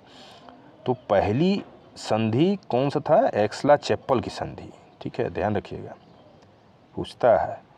एक्सला-चैपल की संधि के द्वारा पहला कर्नाटक युद्ध समाप्त हुआ।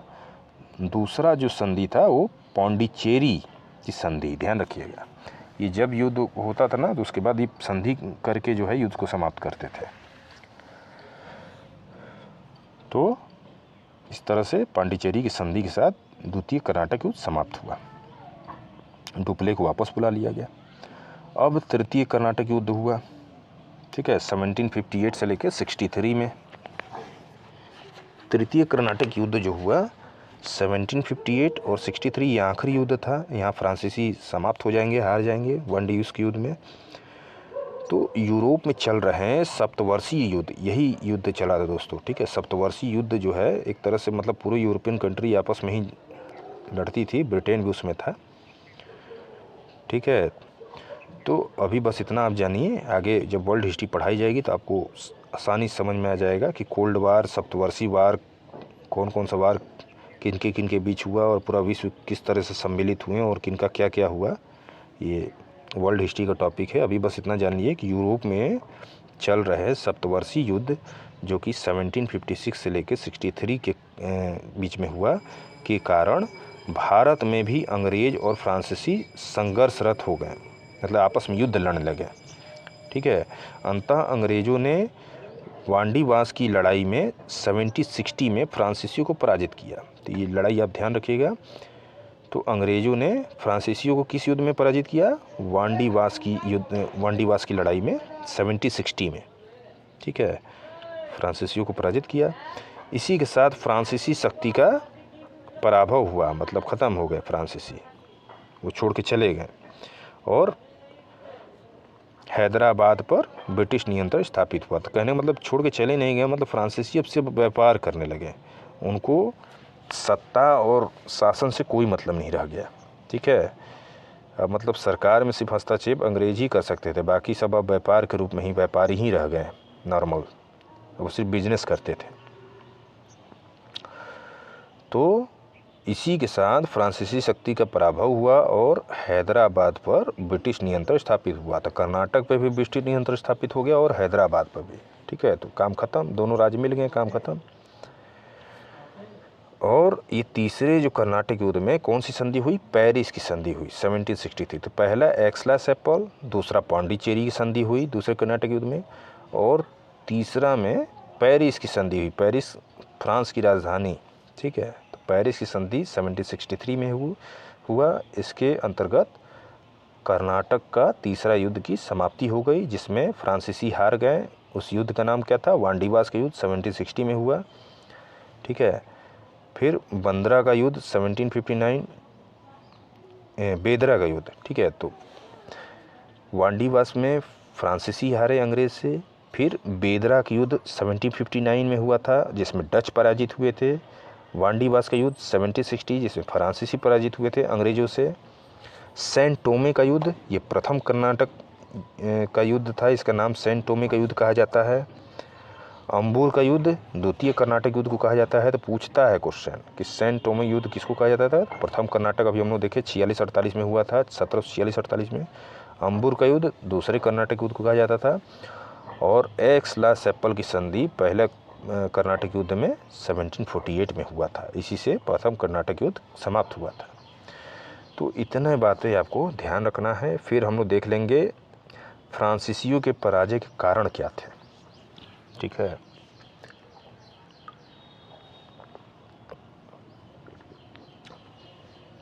ज़्यादा से ज़्यादा दोस्तों आपके लिए इतना मेहनत हो रहा है तो आप ज़्यादा से ज़्यादा लाइक करिए, शेयर करिए। अब हम लोग समझेंगे कि फ्रांसीसियों के पराजय के कारण क्या थे, ठीक है। अंग्रेज़ों से क्यों पराजय हुए, ठीक है। अंग्रेज़ों से कैसे पराजित हो गए, और उसमें अंग्रेज़ों ने साथ लिया भारतीय राजाओं का, ठीक है। तो उनकी कूटनीति बहुत खतरनाक थी। तो फ्रांसीसी कंपनी का सरकारी चरित्र होना, कहने का मतलब कि यहाँ जो फ्रांसीसी कंपनी हिंदुस्तान में थी, इसको फ्रांस सरकार चला रही थी। तो मतलब फ्रांस सरकार क्या जानती है कि हिंदुस्तान में क्या चल रहा है, तो उनके दबाव में वो जो आदेश देते थे वही ये करते थे। और ब्रिटिश कंपनी के साथ ऐसा नहीं था, अंग्रेज़ों पूरा मतलब स्वतंत्र थे, ठीक है। उनको पूरा आज़ादी थी, जो करे वो करें। बाद में ये 1757 जब विद्रोह होगा तो उसमें जो ये रानी विक्टोरिया का जो है दबाव इन पे पड़ेगा। अभी ये खुला एकदम खुले भेड़िए की तरह जो है अपना सब काम कर रहे थे, लेकिन फ्रांसीसी कंपनी पे उनके सरकार का दबाव था। इस वजह ये भी कारण था कि जो है इनके हारने का। दूसरा है फ्रांसीसी सेनापति एवं अधिकारियों का आपस में सहयोग व समन्वय का अभाव। जैसे सब जगह होता है, कहीं भी अगर कोई चीज़ फेल होता है तो इसका यही कारण होता है, ठीक है। उनका अपना सेनापति में ना बनना, अधिकारियों में आपस में एकजुटता ना होना, एकता ना होना, ये भी था। फ्रांसीसी की कमज़ोर नौसेना, ठीक है, नौसेना पानी वाला, तो उसका कमज़ोर होना, समुद्र में इनकी पकड़ कम होना। पांडिचेरी जैसे क्षेत्र को सत्ता का केंद्र बनाना जो स्थानीय शत्रुओं से घिरा हुआ था। तो पांडिचेरी क्षेत्र को ही जो है ये अपना सत्ता के केंद्र बनाए थे, जो कि ये शत्रुओं से घिरा हुआ था, ये भी कारण था। अब है ब्रिटिश साम्राज्य का विस्तार, अब वो टॉपिक ख़त्म हो गया, ठीक है। एक चैप्टर जो हम लोगों ने जो है पहला देखा था यूरोपियों का आगमन, वो हम लोगों ने ख़त्म कर दिया, ठीक है। अब हम लोग दूसरा चैप्टर जो है ब्रिटिश साम्राज्य का विस्तार, ठीक है। अब इस तरीके से इनको हरा के, सारे यूरोपीय जो अपने प्रतिद्वंदियों को हरा के अंग्रेज अब जो है अपना विस्तार करेंगे भारत में। अब मतलब जितनी यूरोपियन कंपनी वालों को तो हरा दिया, यूरोपीय कंट्री वालों को उनको कमज़ोर कर दिया, अब वो सिर्फ व्यापार करने लगे। अब अंग्रेज जो है भारतीय राजाओं से युद्ध करेंगे, ठीक है। तो इस तरीके से युद्ध जीत के और ये अपने साम्राज्य का विस्तार करेंगे। तो अब देखिए कि ब्रिटिश साम्राज्य का विस्तार कैसे होता है, ठीक है। तो मुग़ल सम्राट द्वारा नियुक्त अंतिम सूबेदार मुर्शिद कुली खां था। अब हम लोग बंगाल की बात कर रहे हैं, बंगाल से शुरुआत कर रहे हैं, ठीक है। तो ब्रिटिश साम्राज्य का विस्तार किस तरह से होता है। पहले ब्रिटिशों, सब आपको पता है कि बंगाल सबसे समृद्ध राज्य था, तो हर कोई वहीं आके व्यापार करता था, ठीक है। तो पहले हम लोग बंगाल की ही बात करेंगे। तो मुग़ल सम्राट जो था बंगाल में जो आखिरी सूबेदार नियुक्त किया था उसने मुर्शिद कुली खां को, ठीक है। तो मुर्शिद कुली खां जो है बंगाल का सूबेदार था, ठीक है। तो मुर्शिद कुली खां के बारे में थोड़ा सा हम लोग जानते हैं, इसी से आगे अंग्रेज जुड़ेंगे तो आपको समझ में आएगा। तो एक तरह समझ लीजिए कि मुर्शिद कुली खां ही मुग़ल दरबार में बंगाल का नेतृत्व कर रहा था, ठीक है। तो मुर्शिद कुली खां 1717 से 1727 तक इसका शासन था बंगाल में। औरंगजेब ने मुर्शिद को बंगाल का दीवान बनाया, ठीक है। औरंगजेब ने मुर्शिद कुली खां को बंगाल का दीवान बनाया। इस समय बंगाल का सूबेदार अजीमुसान था। तो देखिए दोस्तों, दीवानी और सूबेदारी ये दो चीज़ें थी। जैसे आज आप लोग देखते हैं ना कि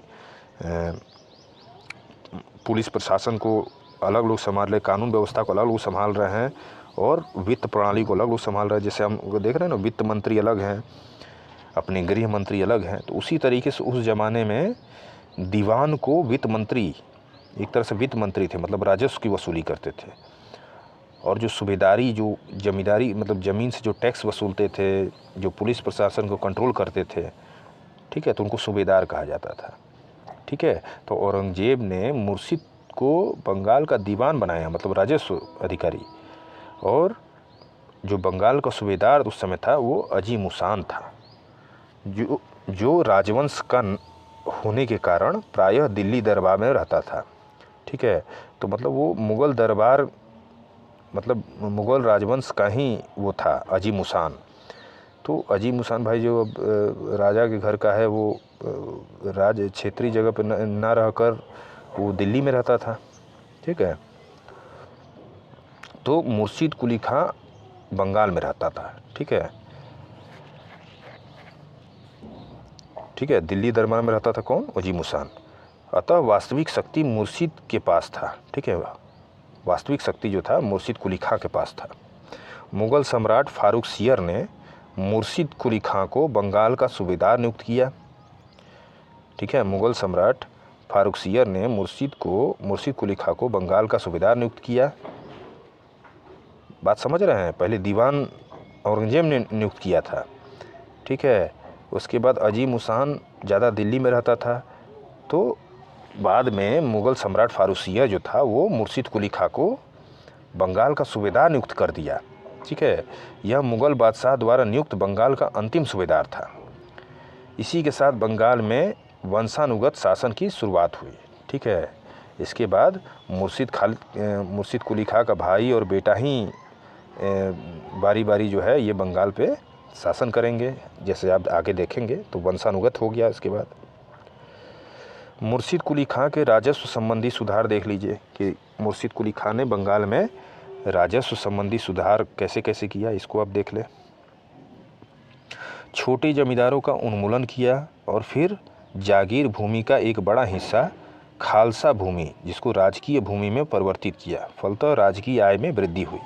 कहने का मतलब छोटे जमींदारों का उन्मूलन उसने किया और जो जागीर भूमि का एक बड़ा हिस्सा खालसा भूमि, ठीक है, राजकीय भूमि में परिवर्तित किया और फलतः राजकीय आय में वृद्धि हुई। उसने बड़े जमींदारों को प्रोत्साहन दिया, मतलब छोटे जमींदार को उसने नेगलेक्ट किया, ठीक है, और बड़े जमींदारों को उसने प्रोत्साहन दिया क्योंकि वे राजस्व वसूली और भुगतान की जिम्मेदारी लेते थे। किसानों के हितों के लिए तकाबी ऋण प्रदान किया। तो पूछता है कि तकाबी ऋण किसने लाया था, तो मुर्शिद कुली खां ने। तो किसके लिए लाया था, किसानों के हितों के लिए। तो किसानों के हितों के लिए तकावी ऋण प्रदान किया। मुर्शिद के सुधारों से नाराज होकर गुलाम मोहम्मद उदय नारायण सीताराम राय, ठीक है, मुर्शिद कुली खां के सुधारों से नाराज होकर गुलाम मोहम्मद उदय नारायण, सीताराम राय, सुजात खां, नजात खां जैसे जमींदारों ने विद्रोह किया। इन विद्रोह का दमन कर मुर्शिद कुली खां ने बंगाल में शांति व्यवस्था स्थापना की। मतलब इन्होंने इन जमींदारों को इसने दमन कर दिया, ठीक है, और मुर्शिद कुली खां ने बंगाल में शांति व्यवस्था की स्थापना की। मुर्शिद कुली खां ने अपनी राजधानी ढाका से मुर्शिदाबाद स्थानांतरित की। कई बार, 1000 बार क्वेश्चन पूछा हुआ है एग्जाम में, ध्यान रखिएगा। तो ढाका से मुर्शिदाबाद राजधानी किसने स्थापित की, मुर्शिद कुली खां ने, ठीक है। बंगाल की राजधानी पहले ढाका था, तो मुर्शिद कुली खां ने बंगाल की राजधानी ढाका से मुर्शिदाबाद स्थानांतरित किया। उसके बाद उसका भाई अली वर्दी खां सत्ता पर बैठा, ठीक है। उसके जाने के बाद तो अली वर्दी खां 1740 से 56 तक बंगाल का संभालता है, 1740 से लेके 56 तक। तो अली वर्दी खां के बारे में देखते हैं। इसने मुग़ल सम्राट मोहम्मद शाह रंगीला को 2 करोड़ रिश्वत देकर अपने पद की स्वीकृति प्राप्त की, ठीक है। अली वर्दी खां जो कि मुर्शिद कुली खां का भाई था, इसने मुग़ल सम्राट मोहम्मद शाह रंगीला को 2 करोड़ रिश्वत देकर अपने पद की स्वीकृति प्राप्त की और फिर कभी भी मुग़ल सम्राट को राजस्व नहीं भेजा, ठीक है। अर्थात बंगाल के नवाब द्वारा भेजा जाने वाला राजस्व अली वर्दी ने बंद कर दिया, ठीक है। शुरू में तो मोहम्मद रंगीला उस समय मुग़ल सम्राट था, ठीक है, उसको 2 करोड़ रिश्वत देकर तो ये बंगाल की गद्दी पा लिया। उसके बाद इसने जो है उसके बाद बंगाल का राजस्व जो है ये मुग़ल दरबार में नहीं भेजा, ठीक है। उसने राजस्व जो है भेजना बंद कर दिया। अली वर्दी को मराठों का भी सामना करना पड़ा, अतः उसने संधि कर मराठों को चौथ देना स्वीकार किया। कहने का मतलब ये है कि अली वर्दी खां पहले भारत में मराठे जो हैं बहुत शक्तिशाली थे, ठीक है। शिवाजी महाराज जैसे आपने पढ़े होंगे ना, छत्रपति शिवाजी, लोग जो हैं काफ़ी मतलब मजबूत थे। मराठा उस समय बहुत मजबूत था हिंदुस्तान में युद्ध लड़ने में। तो अली वर्दी जो था वो मराठों का सामना, उसको मराठों से भी सामना करना पड़ा और उसने संधि की, ठीक है। वो हार के उस मराठों से संधि की और मराठों को उसको टैक्स देना पड़ा। टैक्स का नाम क्या था, चौथ, ठीक है। मराठा टैक्स को चौथ कहते हैं। चौथ एक तरह से चौथ था, सूरजमुखी थे, इस तरह के मतलब टैक्स था। आगे आप लोग पढ़ेंगे, शिवाजी इस तरीके के टैक्स लाए थे चौथ को, ठीक है। सरदेशमुखी, चौथ, ये सब टैक्स था। ये दोनों के बारे में आप आगे पढ़ेंगे। तो बस इतना जान लीजिए कि अली वर्दी मराठों का भी सामना करना पड़ा और उसको संधि के रूप में मराठों को चौथ देना पड़ा। चौथ टैक्स है एक तरह से, मतलब गुंडागर्दी टैक्स गुंडागर्दी, सॉरी, कहने का मतलब आपको समझाने के लिए मैंने इस शब्द का प्रयोग किया। कहने का मतलब ये है कि मैं आपकी रक्षा करूँगा शत्रुओं से, ठीक है, उसके एवज में आप हमको टैक्स देंगे, ठीक है। टैक्स को ही चौथ कहा गया है ठीक है। पढ़ाने के लिए थोड़ा सा ये सब शब्दों का प्रयोग करना पड़ता है, जिससे चीज़ें आसानी से जो है हमारे साथियों के दिमाग में जाए, ठीक है। और देखिए, इसने यूरोपियों की तुलना मधुमक्खियों से की। किसने? अलीवर्दी खां। ये एग्ज़ाम में कई बार पूछा है। किसने यूरोपियों की तुलना मधुमक्खियों से की और कहा कि यदि इन्हें छेड़ा ना जाए तो शहद देंगी और छेड़ने पर काट कट कर मार डालेगी। तो ये पूछा है कई बार एग्ज़ाम में कि ये व्यंग किसने कहा था। तो ध्यान रखिएगा, अलीवर्दी खां ने कहा था, ठीक है। कई लोग मुर्शिद कुली खां मार देते हैं। तो अलीवर्दी खां ने ही कहा था कि यूरोपीय की तुलना मधुमक्खियों से इसने किया था और कहा था कि यदि इन्हें छेड़ा ना जाए तो शहद देंगी और अगर तुम छेड़ दिए तो और ये काट काट के मार डालेगी। तो मतलब ये अंग्रेज़ों से लड़ना नहीं चाहता था, ठीक है। अंग्रेज़ों के बारे में इसका ये व्यंग है। अब हम लोग बंगाल में देखेंगे। उसके बाद जो है सत्ता संभालते हैं सिराजुद्दौला, ठीक है। अब यहीं से खेल शुरू होता है मॉडर्न हिस्ट्री का, ठीक है। तो पहला मुर्शिद कुली खां बंगाल में शासन किए, फिर अलीवर्दी खां आए, उसके बाद जो है सत्ता संभाले सिराजुद्दौला, ठीक है। ये 1756-57 दो ही साल रहे, लेकिन इन्हीं से प्लासी की युद्ध होती है अंग्रेज़ों से, ठीक है। इसको ध्यान से पढ़िएगा, इससे क्वेश्चन बनते हैं। तो सिराजुद्दौला 1756-57 में सत्ता संभालते हैं। तो सिराजुद्दौला गद्दी पर बैठने के साथ ही अपने संबंधियों से संघर्ष करना पड़ा इनको। अंग्रेज़ों ने इस संघर्ष से लाभ उठाने के लिए नवाब के विरोधियों को अपने यहाँ शरण देना शुरू किया। तो दूसरी तरफ अंग्रेज़ों ने नवाब की अनुमति के बिना ही फोर्ट विलियम की किलाबंदी करना शुरू कर दिया। फोर्ट विलियम आपको ध्यान है ना, मैंने आपको बताया था जब चार्नॉक ने स्थापना किया था, उसी फोर्ट विलियम की किलाबंदी अंग्रेज़ों ने कर लिया, ठीक है। अतः सिराजुद्दौला ने हमला कर जून 1756 में फोर्ट विलियम पर अधिकार कर लिया। इस संदर्भ में हॉलवेल ने ब्लैक होल कांड का उल्लेख किया, ठीक है। तो ध्यान रखिए दोस्तों,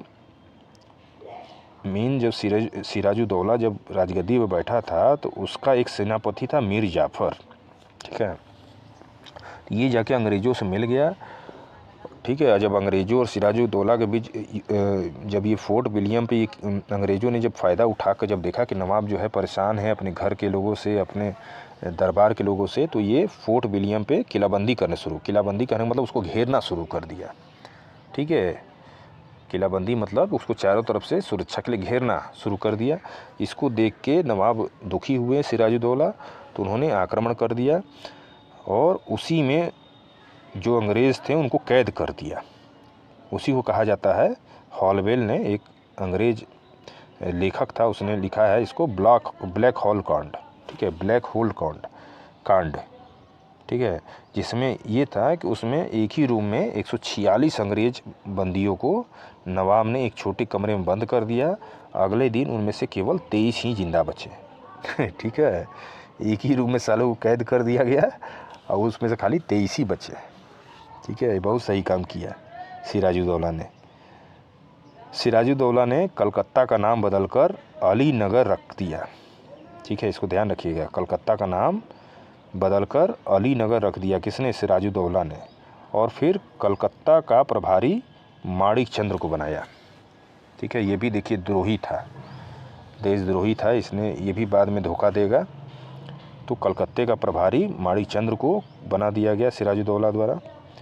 ऐसे में अंग्रेज़ों ने क्लाइव के नेतृत्व में एक सेना कलकत्ता में नियंत्रण हेतु भेजी और क्लाइव उस समय वहाँ का गवर्नर था, ठीक है। तो क्लाइव ने नवाब को अलीनगर की संधि हेतु विवश किया। अलीनगर क्या? कलकत्ता का नाम बदल गया था अलीनगर, ठीक है। तो क्लाइव ने नवाब को अलीनगर की संधि हेतु विवश किया, जिसके तहत मुगलों के द्वारा दी गई सभी सुविधाओं को नवाब ने अंग्रेज़ों को देना स्वीकार किया, ठीक है।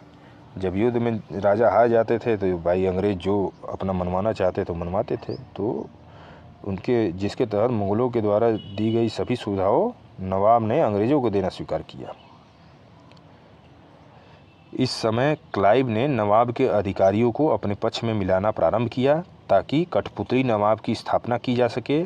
इसमें प्रमुख थे मीर जाफ़र जो कि सेनापति था, मीर बख्शी जो कि ये मीर जाफ़र और मीर बख्शी दोनों सेनापति थे। मीर बख्शी दीवान थे, ठीक है, और सेनापति मीर जाफ़र था, ठीक है, ध्यान रखिएगा, मीर जाफ़र और मीर बख्शी। माणिक चंद जो कि कलकत्ता का प्रभारी था, जिसको सिराजुद्दौला ने कलकत्ता का प्रभारी बनाया था। अमीर चंद ये सिख पूंजीपति था। जगत सेठ, ठीक है, जो कि बैंकर था, ठीक है, ये सबको लोन देता था। राय दुर्लभ, खादिम खां ये अन्य सेनाधिकारी थे। इनको जो है क्लाइव ने अपने में मिला लिया था, बचा कौन? इस वजह से सिराजुद्दौला जो है हार गया, ठीक है। तो अब समझ लीजिए कि हिंदुस्तान में कितने देशद्रोही थे। अगर हिंदुस्तान इतना बड़ा था, सोचिए अंग्रेज़ जो है मात्र कुछ सैनिक होके यहाँ करोड़ों की संख्या को हरा दी, ठीक है, यहाँ लाखों सैनिक थे और अंग्रेज़ों के पास हज़ारों सैनिक थे। यही छल कपट करके जो है ये आज भी देखेंगे तो सरकार में कितने सारे देशद्रोही बैठे हैं। इस वजह से जो है अपना देश परेशान रहता है। तो ये आज का नहीं है, ये पहले से ही चलता आया है। अगर ये सिराजुद्दौला के दरबार में ये सब नहीं होते तो आज अंग्रेज़ ये 2 साल तक शासन करके नहीं गए होते। कई जगह जो है ये भारतीयों ने गलती किया। इसमें से ये मीर जाफ़र पहले नंबर पर है, ठीक है। ये सब मीर जाफ़र, मीर बख्शी, माणिक चंद, अमीर चंद, जगत सेठ, राय दुर्लभ, ये सब ध्यान रखिएगा, ये सब लिखना पड़ता है, ठीक है, और इनके पद भी लिखना पड़ता है। तो इनके वजह से जो है ये प्लासी के युद्ध में सिराजुद्दौला अंग्रेज़ों से हारा। चलिए देखिए, प्लासी के युद्ध अब शुरू होगा, ठीक है। डेट है 23 जून 1757। इस डेट को याद रखिएगा हमेशा दिमाग में अपने। 23 जून 1757 ईस्वी में प्लासी का युद्ध हुआ। किसके बीच? बंगाल का नवाब सिराजुद्दौला और अंग्रेज़ों के बीच। तो प्लासी बंगाल के नदिया जिला के भागीरथी नदी के तट पर स्थित था, ठीक है। बंगाल के नदिया जिला के भागीरथी नदी के तट पर स्थित था। कौन? प्लासी। तो बंगाल का नवाब सिराजुद्दौला था। इस युद्ध में अंग्रेजी सेना का नेतृत्व क्लाइव ने किया। अंततः सिराजुद्दौला को मैदान से भागना पड़ा और फिर मीर जाफ़र नवाब बना, ठीक है। ये सब मिल के सिराजुद्दौला को हरा देते हैं। फिर राजा अंग्रेज़ किसको बनाते हैं? मीर जाफ़र को, जो सेनापति था सिराजुद्दौला को, उसी को जो है अंग्रेज़ कठपुतली के रूप में नवाब बनाते हैं बंगाल का। अब आइए हम लोग थोड़ा मीर जाफ़र के बारे में देख लेते हैं, जिसको नवाब अंग्रेज़ों ने बनाया था, देशद्रोही। तो मीर जाफ़र 1757 से 60 3 साल तक सत्ता दिया था। फिर बाद में भी ये 2 साल के लिए करेगा। अगर आपको अभी फिर हटा देते हैं 60 में, फिर किसी को लाते हैं अंग्रेज़। इसी तरीके से अब अंग्रेज़ ही सत्ता में नवाबों को बैठाएंगे और अपना टैक्स माफ़ करवाएंगे, वहाँ का ज़मींदारी लेंगे, धनवान बनेंगे, यहाँ का पैसा ब्रिटेन भेजेंगे। अब यही सब चलता रहेगा, ठीक है। तो मीर जाफ़र के बारे में देखिए, 1757 से 60 के बीच में रहता है ये सत्ता पे। मीर जाफ़र ने अंग्रेज़ों की मांगें पूरी की, किंतु बार बार की मांगों से दुखी होकर उसने डचों के साथ मिलकर अंग्रेज़ों के विरुद्ध षड्यंत्र किया, ठीक है। डचों के साथ मिलकर अंग्रेज़ों के विरुद्ध षड्यंत्र किया। इसी क्रम में 1759 में बेदरा के युद्ध में अंग्रेज़ों ने डचों को पराजित किया और अब मीर जाफ़र के स्थान पर नया नवाब लाया, ठीक है। उसी समय आपको पता है ना, पीछे मैंने बताया ना कि 1759 में बेदरा के युद्ध हुआ, डच को अंग्रेज़ों ने हरा दिया। ये डची के संग मिलके षड्यंत्र बना रहा था मीर जाफ़र। इसकी भी हवा ख़राब हो गई। अंग्रेज़ तो पहले डचों को पराजित किए, उसके बाद जो है इसको भी हटा दिए 1760 में, ठीक है। फिर लाए मीर कासिम को, ठीक है। मीर कासिम जो उसी का दामाद था। तो मीर कासिम को बैठाया तथा इसे विंसटार्ड और इसे वेंसीटाट की कृति की संज्ञा दी है, ठीक है। किसको? मीर कासिम को वेंसीटाट की कृति की संज्ञा दी है। अब आइए हम लोग उसके बाद मीर कासिम बैठता है 1760 से 63 और फिर 63 के बाद फिर मीर जाफ़र को लाया जाएगा, ठीक है। तो मीर कासिम इसी का दामाद था मीर जाफ़र का। ये बहुत तेज़ तरार था, ठीक है दोस्तों।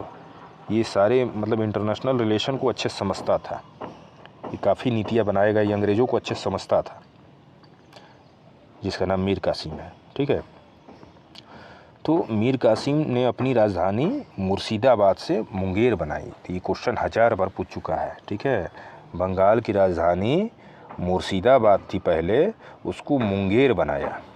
किसने? मीर कासिम ने। और यूरोपीय पद्धति से अपनी सेना का पुनर्गठन किया, यूरोपियन कल्चर से अपने सेना का ट्रेनिंग करवाया, ठीक है, जिससे अंग्रेज़ों से युद्ध लड़ने में दिक्कत ना हो, ठीक है। मीर कासिम ने अंग्रेज़ों के द्वारा किए जा रहे दस्तक दुरुपयोग को रोकने के लिए अंततः चुंगी समाप्त कर दी। फलतः अंग्रेज़ों के साथ संघर्ष हुआ, ठीक है। कहने का मतलब जो है, अंग्रेज़ जो है समुद्र व्यापार, जो पुर्तगाली काम करते थे, ठीक है, वही काम अब अंग्रेज़ कर रहे थे। समुद्र में व्यापार करने के लिए एक तरह से परमिट देते थे, इसको दस्तक कहा जाता था, ठीक है, वो करके देते थे, तभी वहाँ से एक्सपोर्ट इंपोर्ट हो पाता था। तो इसी का टैक्स ये अंग्रेज़ वसूलते थे। तो इसी को जो है रोकने के लिए मीर कासिम ने इसको समाप्त कर दिया। फलतः अंग्रेज़ जो है इसके साथ संघर्ष, अंग्रेज़ों का मीर कासिम के साथ संघर्ष शुरू हुआ। मीर कासिम को मारकर अवध के नवाब के यहाँ शरण लेनी पड़ी। मीर कासिम को भाग कर, मतलब अंग्रेज़ जब इससे गुस्सा हुए, जब ये दस्तक बंद किया और जगह जगह जिससे अंग्रेज़ों को फ़ायदा हो रहा था उसको उस प्रणाली को जो है मीर कासिम बंद करता गया। इससे अंग्रेज़ क्रुद्ध होकर जो है उससे युद्ध करने लगे। तो उससे वो भागकर मीर कासिम अवध पहुंचा। अवध जो है आज का उत्तर प्रदेश है, ठीक है। तो मीर कासिम अवध भाग गया, ठीक है। अवध के नवाब के यहाँ शरण लेनी पड़ी उसको। अतः अब नवाब पुनः मीर जाफ़र बना, फिर से मीर जाफ़र को लाया गया, ठीक है, जो कि 1760 में उसको हटा दिया गया था। फिर मीर जाफ़र को लाया गया और 1763 से 1765 फिर ये 3 साल सत्ता संभालेगा और उसके बाद ये मर जाएगा, ठीक है। मीर जाफ़र के काल में ही बक्सर का युद्ध हुआ, ठीक है। दोबारा जब मीर जाफ़र बैठा, इसी काल में ये बक्सर का युद्ध हुआ। उसके बाद प्लासी के युद्ध के बाद, तो प्लासी के युद्ध 1757, ध्यान रखिएगा, 23 जून 1757। उसके बाद बक्सर का युद्ध 1764 में होगा, ठीक है। तो मीर जाफ़र के काल में ही बक्सर का युद्ध हुआ। इसमें अंग्रेज़ों का नेतृत्व हेक्टर मुनरो ने किया, ठीक है। अंग्रेज़ों का नेतृत्व किसने किया? हेक्टर मुनरो ने। और विजयी रहा। अवध का नवाब शुजाउद्दौला था, मुग़ल बादशाह शाह आलम द्वितीय और बंगाल का अपदस्थ नवाब मीर कासिम का गुट पराजित हुआ। अतः अंग्रेज़ों इन्हें इलाहाबाद से, कहने मतलब दोस्तों ये है कि प्लासी की युद्ध जब अंग्रेज़ों ने जीता, ठीक है, उसके बाद नवाब को बदला, मीर जाफ़र को बैठाया, फिर उसको हटा के मीर कासिम को लाया। तो मीर कासिम जब भाग के फिर ये अवध में जाके जो है शरण लिया। उस समय अवध का नवाब कौन था? शुजाउद्दौला, ठीक है। इसी के यहाँ ये शरण लिया, ठीक है। उसी समय मुग़ल बादशाह भी जो है वहाँ शरण ले रहे थे, ठीक है, जिनका नाम शाह आलम द्वितीय था। सोचिए कि 3 बड़े बड़े देश के सत्ताधारी बादशाह, एक बंगाल का, एक खुद अवध का और एक मुग़ल सम्राट राजा, तीनों से एक साथ युद्ध किया अंग्रेज़ों ने। प्लासी के युद्ध में तो छल कपट करके युद्ध उन्होंने जीता, लेकिन बक्सर के युद्ध में ऐसा नहीं था। बक्सर के युद्ध में कूटनीति, अच्छी कूटनीति, ठीक है, क्लाइव की अच्छी कूटनीति और हेक्टर मुनरो की अच्छी कूटनीति की वजह से अंग्रेज़ों ने यहाँ अपने बल पे युद्ध को जीता, ठीक है, इसको ध्यान रखिएगा। तो तीनों राजा, अवध का नवाब शुजाउद्दौला, मुग़ल बादशाह शाह आलम द्वितीय और बंगाल का अपदस्थ नवाब मीर कासिम का गुट पराजित हुआ। अतः अंग्रेज़ों ने इसे इलाहाबाद की संधि की। अब तीनों को हराने के बाद ये संधि करते थे, तो इनसे कौन सी संधि की? इलाहाबाद की संधि की। 2 इलाहाबाद की संधि हुई, एक 12 तारीख, एक 15 तारीख, ठीक है। कहने का मतलब 1764 में बक्सर का युद्ध हुआ और 1765 में युद्ध ख़त्म हुआ, अंग्रेज़ जीत गए। तो 12 तारीख को 1765 में ये इलाहाबाद की संधि करते हैं, ठीक है। तो अंग्रेज़ के तरफ से क्लाइव था, ठीक है, मुग़ल सम्राट शाह आलम द्वितीय था, अवध का नवाब शुजाउद्दौला और बंगाल का नवाब नजमुद्दौला। मीर कासिम मारा गया या भाग के नेपाल चला गया, ठीक है। इसके बारे में कुछ किताबों में लिखा है कि वो मर गया और कुछ बताते हैं कि वो नेपाल भाग गया,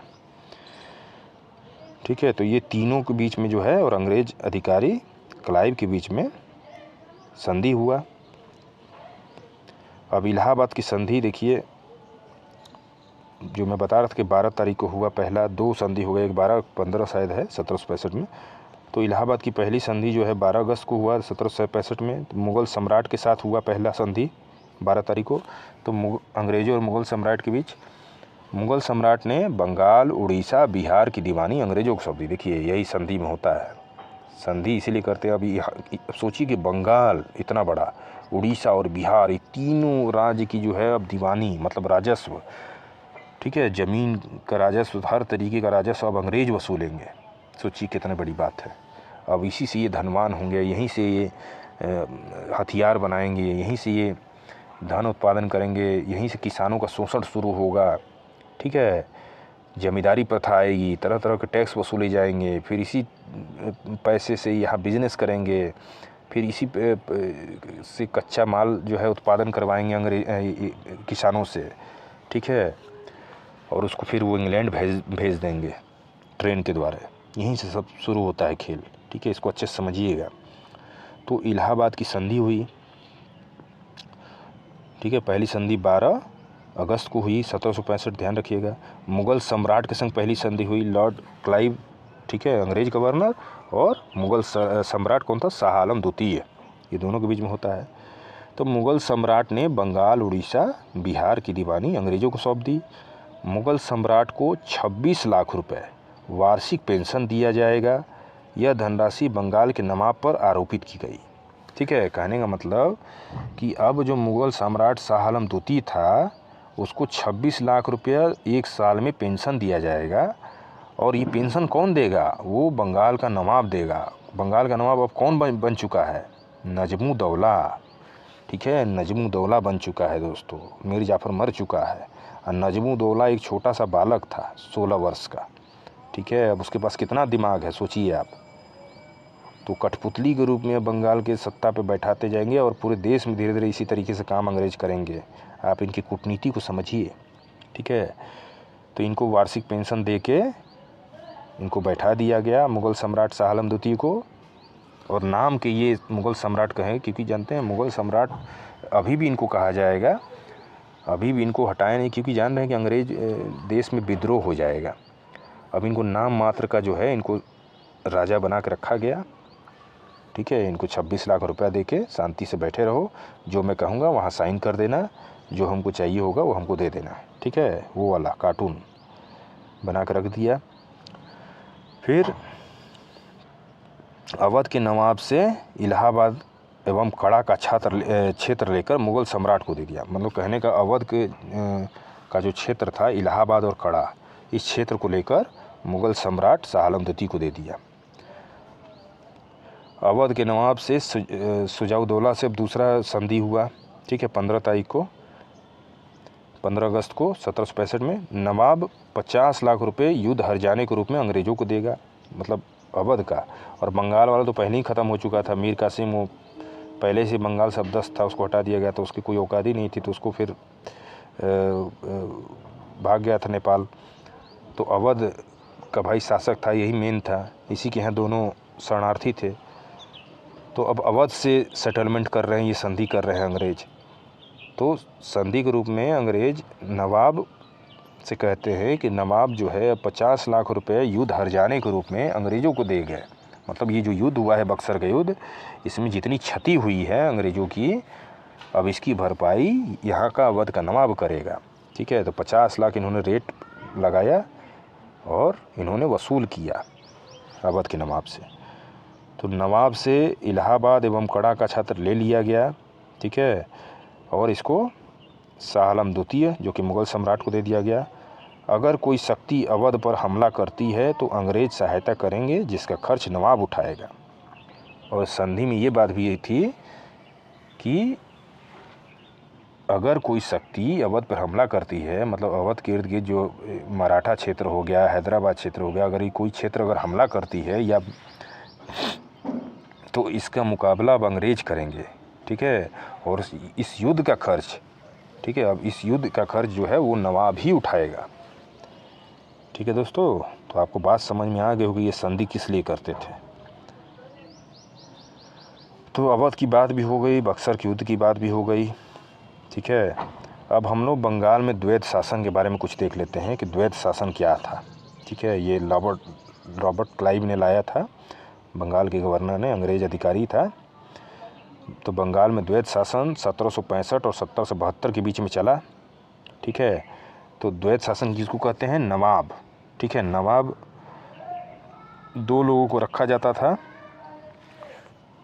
राज्य में, सूबेदार के रूप में और दीवान के रूप में। जैसे कि मैंने आपको पहले बता दिया था कि सूबेदार प्रशासनिक कार्य संभालता था और दीवान जो है वो वित्तीय कार्य संभालता था, मतलब टैक्स वसूली वाला काम संभालता था। तो द्वैत शासन कहने का मतलब ये है कि बंगाल में जो द्वैत शासन, पहले तो ये जान लीजिए कि द्वैत शासन कौन लाया था। तो रॉबर्ट क्लाइव, जो कि अंग्रेज गवर्नर था, उसने द्वैत शासन लाया था और 1765 से 1772 के बीच में ये द्वैत शासन चला। ठीक है, तो इसके अंतर्गत ये था कि अब बंगाल का नवाब, जैसा कि मैंने आपको बताया कि नजमुद्दौला था। ठीक है, अब उसके अंतर्गत 2 लोगों को रखा गया, एक सूबेदार को और एक दीवान को। ठीक है, तो सूबेदार प्रशासनिक कार्य संभालता था, जो कि खुद नवाब संभालेगा और उसके प्रशासन संभालेंगे, और जितना वित्तीय या दीवान टैक्स वसूली वाला कार्य है वो अंग्रेज करेंगे। ठीक है, सोचिए कितना दिमाग वाला काम किए ये सब। टैक्स वसूली मतलब पैसा का लेन देन अंग्रेज करेंगे और प्रशासन का काम नवाब चलाएगा, जिससे राज्य में जो है विद्रोह, मतलब आम जनता विद्रोह ना करे, वो ये जाने कि हमारा ही नवाब बैठ के शासन चला रहा है। ठीक है, इसलिए धीरे धीरे किस तरीके से इसने चूसा हिंदुस्तान को अंग्रेज़ों ने। और सहायता के लिए मोहम्मद रजा खां को रखा गया, अंग्रेज़ों की सहायता के लिए। यही द्वैत शासन था। ये अब जो है प्रशासन नवाब संभालेंगे और वित्तीय लेन देन जो है, जो दीवानी संभालेंगे, वो अंग्रेज संभालेंगे। इन्हीं को द्वैत शासन कहा गया। द्वैत शासन अपनाने के पीछे क्लाइव की सोच, देखिए क्लाइव की सोच क्या थी। स्पष्ट रूप से राजनीतिक सत्ता हाथ में लेने पर भारतीय असंतोष का सामना करना पड़ सकता था। ठीक है, स्पष्ट रूप से राजनीतिक सत्ता हाथ में लेने पर भारतीय असंतोष का सामना करना पड़ता। ठीक है, डायरेक्ट अगर ये सत्ता ले लेते अपने हाथ में तो यहाँ के लोग विद्रोह कर देते। इसलिए इन्होंने जो है ये द्वैत शासन अपनाया। फलतः आर्थिक लाभ बाधित होते। ठीक है, आर्थिक लाभ ये नहीं कमा पाते हैं, कहने का मतलब यही है। फिर ये देखिए, इस देश में आए थे आर्थिक लाभ की वजह से। इनका पहला प्रमुख कारण था आर्थिक लाभ कमाना। तो स्पष्ट रूप से सत्ता लेने पर अन्य यूरोपीय व्यापारियों को विरोध का भी सामना करना पड़ता। ठीक है, अगर ये डायरेक्ट सत्ता ले लेते तो पहले तो यहाँ की जनता तो गुस्सा करती ही, दूसरा जो अन्य यूरोपीय जो आए हैं अभी भी हैं, ठीक है, पुर्तगाली हो गए, फ्रांसीसी हो गए, ये सब भी इसका विरोध करते हैं। तो स्पष्ट रूप से सत्ता लेने पर अन्य यूरोपीय व्यापारियों को विरोध का भी भय था। वस्तुओं उन्हें कर देने के लिए बाध्य करने पर उन्हें संघर्ष हो सकता था, जिसे इंग्लैंड की सरकार कंपनी पर कठोर दंड लगा सकती थी। ठीक है, अब इंग्लैंड की सरकार से डर रहे थे, क्योंकि आपको पता है कि प्लासी के युद्ध के बाद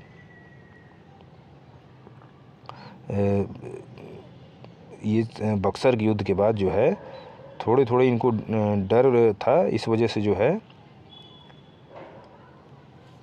ये जो है डायरेक्ट सत्ता अपने हाथ में नहीं ले रहे थे। कहने का मतलब यही है दोस्तों कि बंगाल का ये सत्ता डायरेक्ट नहीं लेना चाहते थे। ये सिर्फ पैसा कमाने पे ध्यान देते थे, और ये इसलिए नहीं लेना चाहते थे क्योंकि जो अन्य यूरोपीय अधिकारी, जो व्यापारी है, वो हस्तक्षेप करते और यहाँ की जो आम जनता है वो भी विद्रोह कर सकती थी। बस सिंपल सी बात यही है। आराम से ही प्रशासनिक कठिनाइयों से बचना ज़रूरी था। ठीक है, अब इसका परिणाम क्या हुआ ये देखिए। कंपनियों के अधिकारियों में दायित्वहीनता का विकास हुआ, जो दूसरी तरफ कानून व्यवस्था शिथिल हुई, अतः अव्यवस्था फैली। ठीक है, इसका परिणाम ये हुआ कि अब कंपनी का अधिकारी जो है, अब दायित्वहीनता मतलब जो है करप्शन शुरू कर दिया, अपने दायित्व को निभाते नहीं थे। ठीक है, इसी से कानून व्यवस्था भी शिथिल हुई और इससे अव्यवस्था फैली। मनमाने तरीके से राजस्व वसूली से कृषकों की स्थिति दयनीय हुई। मैंने आपको कहा था ना, अब राजस्व इनके हाथ में है, तो ये मन चाहे जो है ये ज़मींदार से कहते थे कि जो है आप हमको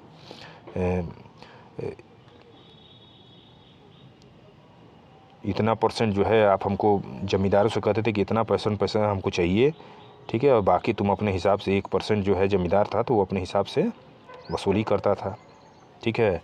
तो वहीं से किसानों का भी शोषण शुरू हो गया। आगे आप समझेंगे अच्छे से। भारत में अकाल की स्थिति उत्पन्न हुई। भारतीय धन का ब्रिटेन की ओर प्रभाव बढ़ा, मतलब यहाँ का धन अब ब्रिटेन जाने लगा। कंपनी के कर्मचारी निजी व्यापार पर ज़्यादा ध्यान देने लगे, अतः कंपनी के व्यापार पर प्रतिकूल प्रभाव पड़ा, ठीक है। द्वैध शासन का, कंपनी के कर्मचारी जो है अपना खुद का बिजनेस चलाने लगे, ठीक है, और कंपनी का काम जो है, कंपनी के व्यापार पर इसका प्रतिकूल प्रभाव पड़ा।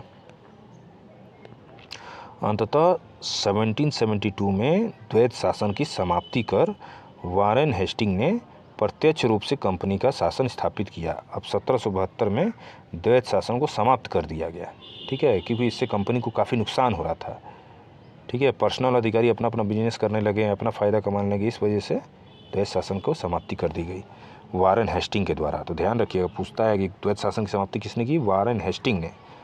1772 में यही गवर्नर था, ठीक है, और वारेन हेस्टिंग ने प्रत्यक्ष रूप से कंपनी का शासन स्थापित किया। अब इसके आगे हम लोग मैसूर के बारे में पढ़ेंगे। थोड़ा सा देख लेते हैं कितना टॉपिक चैप्टर में बचा हुआ है। मैसूर काफ़ी बड़ा है। चलिए दोस्तों, इसके आगे जो है हम लोग नेक्स्ट वीडियो में, क्योंकि हमारा जो है अब बोलने की क्षमता शिथिल हो रही है, ठीक है, मैसूर से जो है अब हम लोग नेक्स्ट वीडियो में देखेंगे। हमको लगता है कि 2 घंटा हमारे ख्याल से हो गया होगा, ठीक है। अब कल के वीडियो हम लोग कल देखेंगे, और आप हमको कमेंट में बताइएगा अगर आपको कोई प्रॉब्लम हो रही है मेरी आवाज़ को लेके या मेरी स्पीड को लेके। अगर आप कहेंगे तो मैं स्पीड भी बढ़ा दूंगा, जैसा आपको लगेगा आप हमको कमेंट में बताइएगा इसमें क्या सुधार किया जा सकता है। और हमको बताइएगा कि आगे वीडियो डाली जाए कि ना डाली जाए। सारे सेशन को जो है हम अपने नोट से कवर कराएं कि ना कराएं, कम समझाने की कोशिश करें या रीडिंग कर दें, इस तरीके से आप हमको बताएं कमेंट में, ठीक है। जैसा आप कहेंगे उस पर बात होगी, ठीक है। तो मिलते हैं कल फिर दोस्तों। ज़्यादा से ज़्यादा लाइक करिए और हमारे जो है चैनल को सब्सक्राइब करिए, ठीक है। चलिए मिलते हैं कल।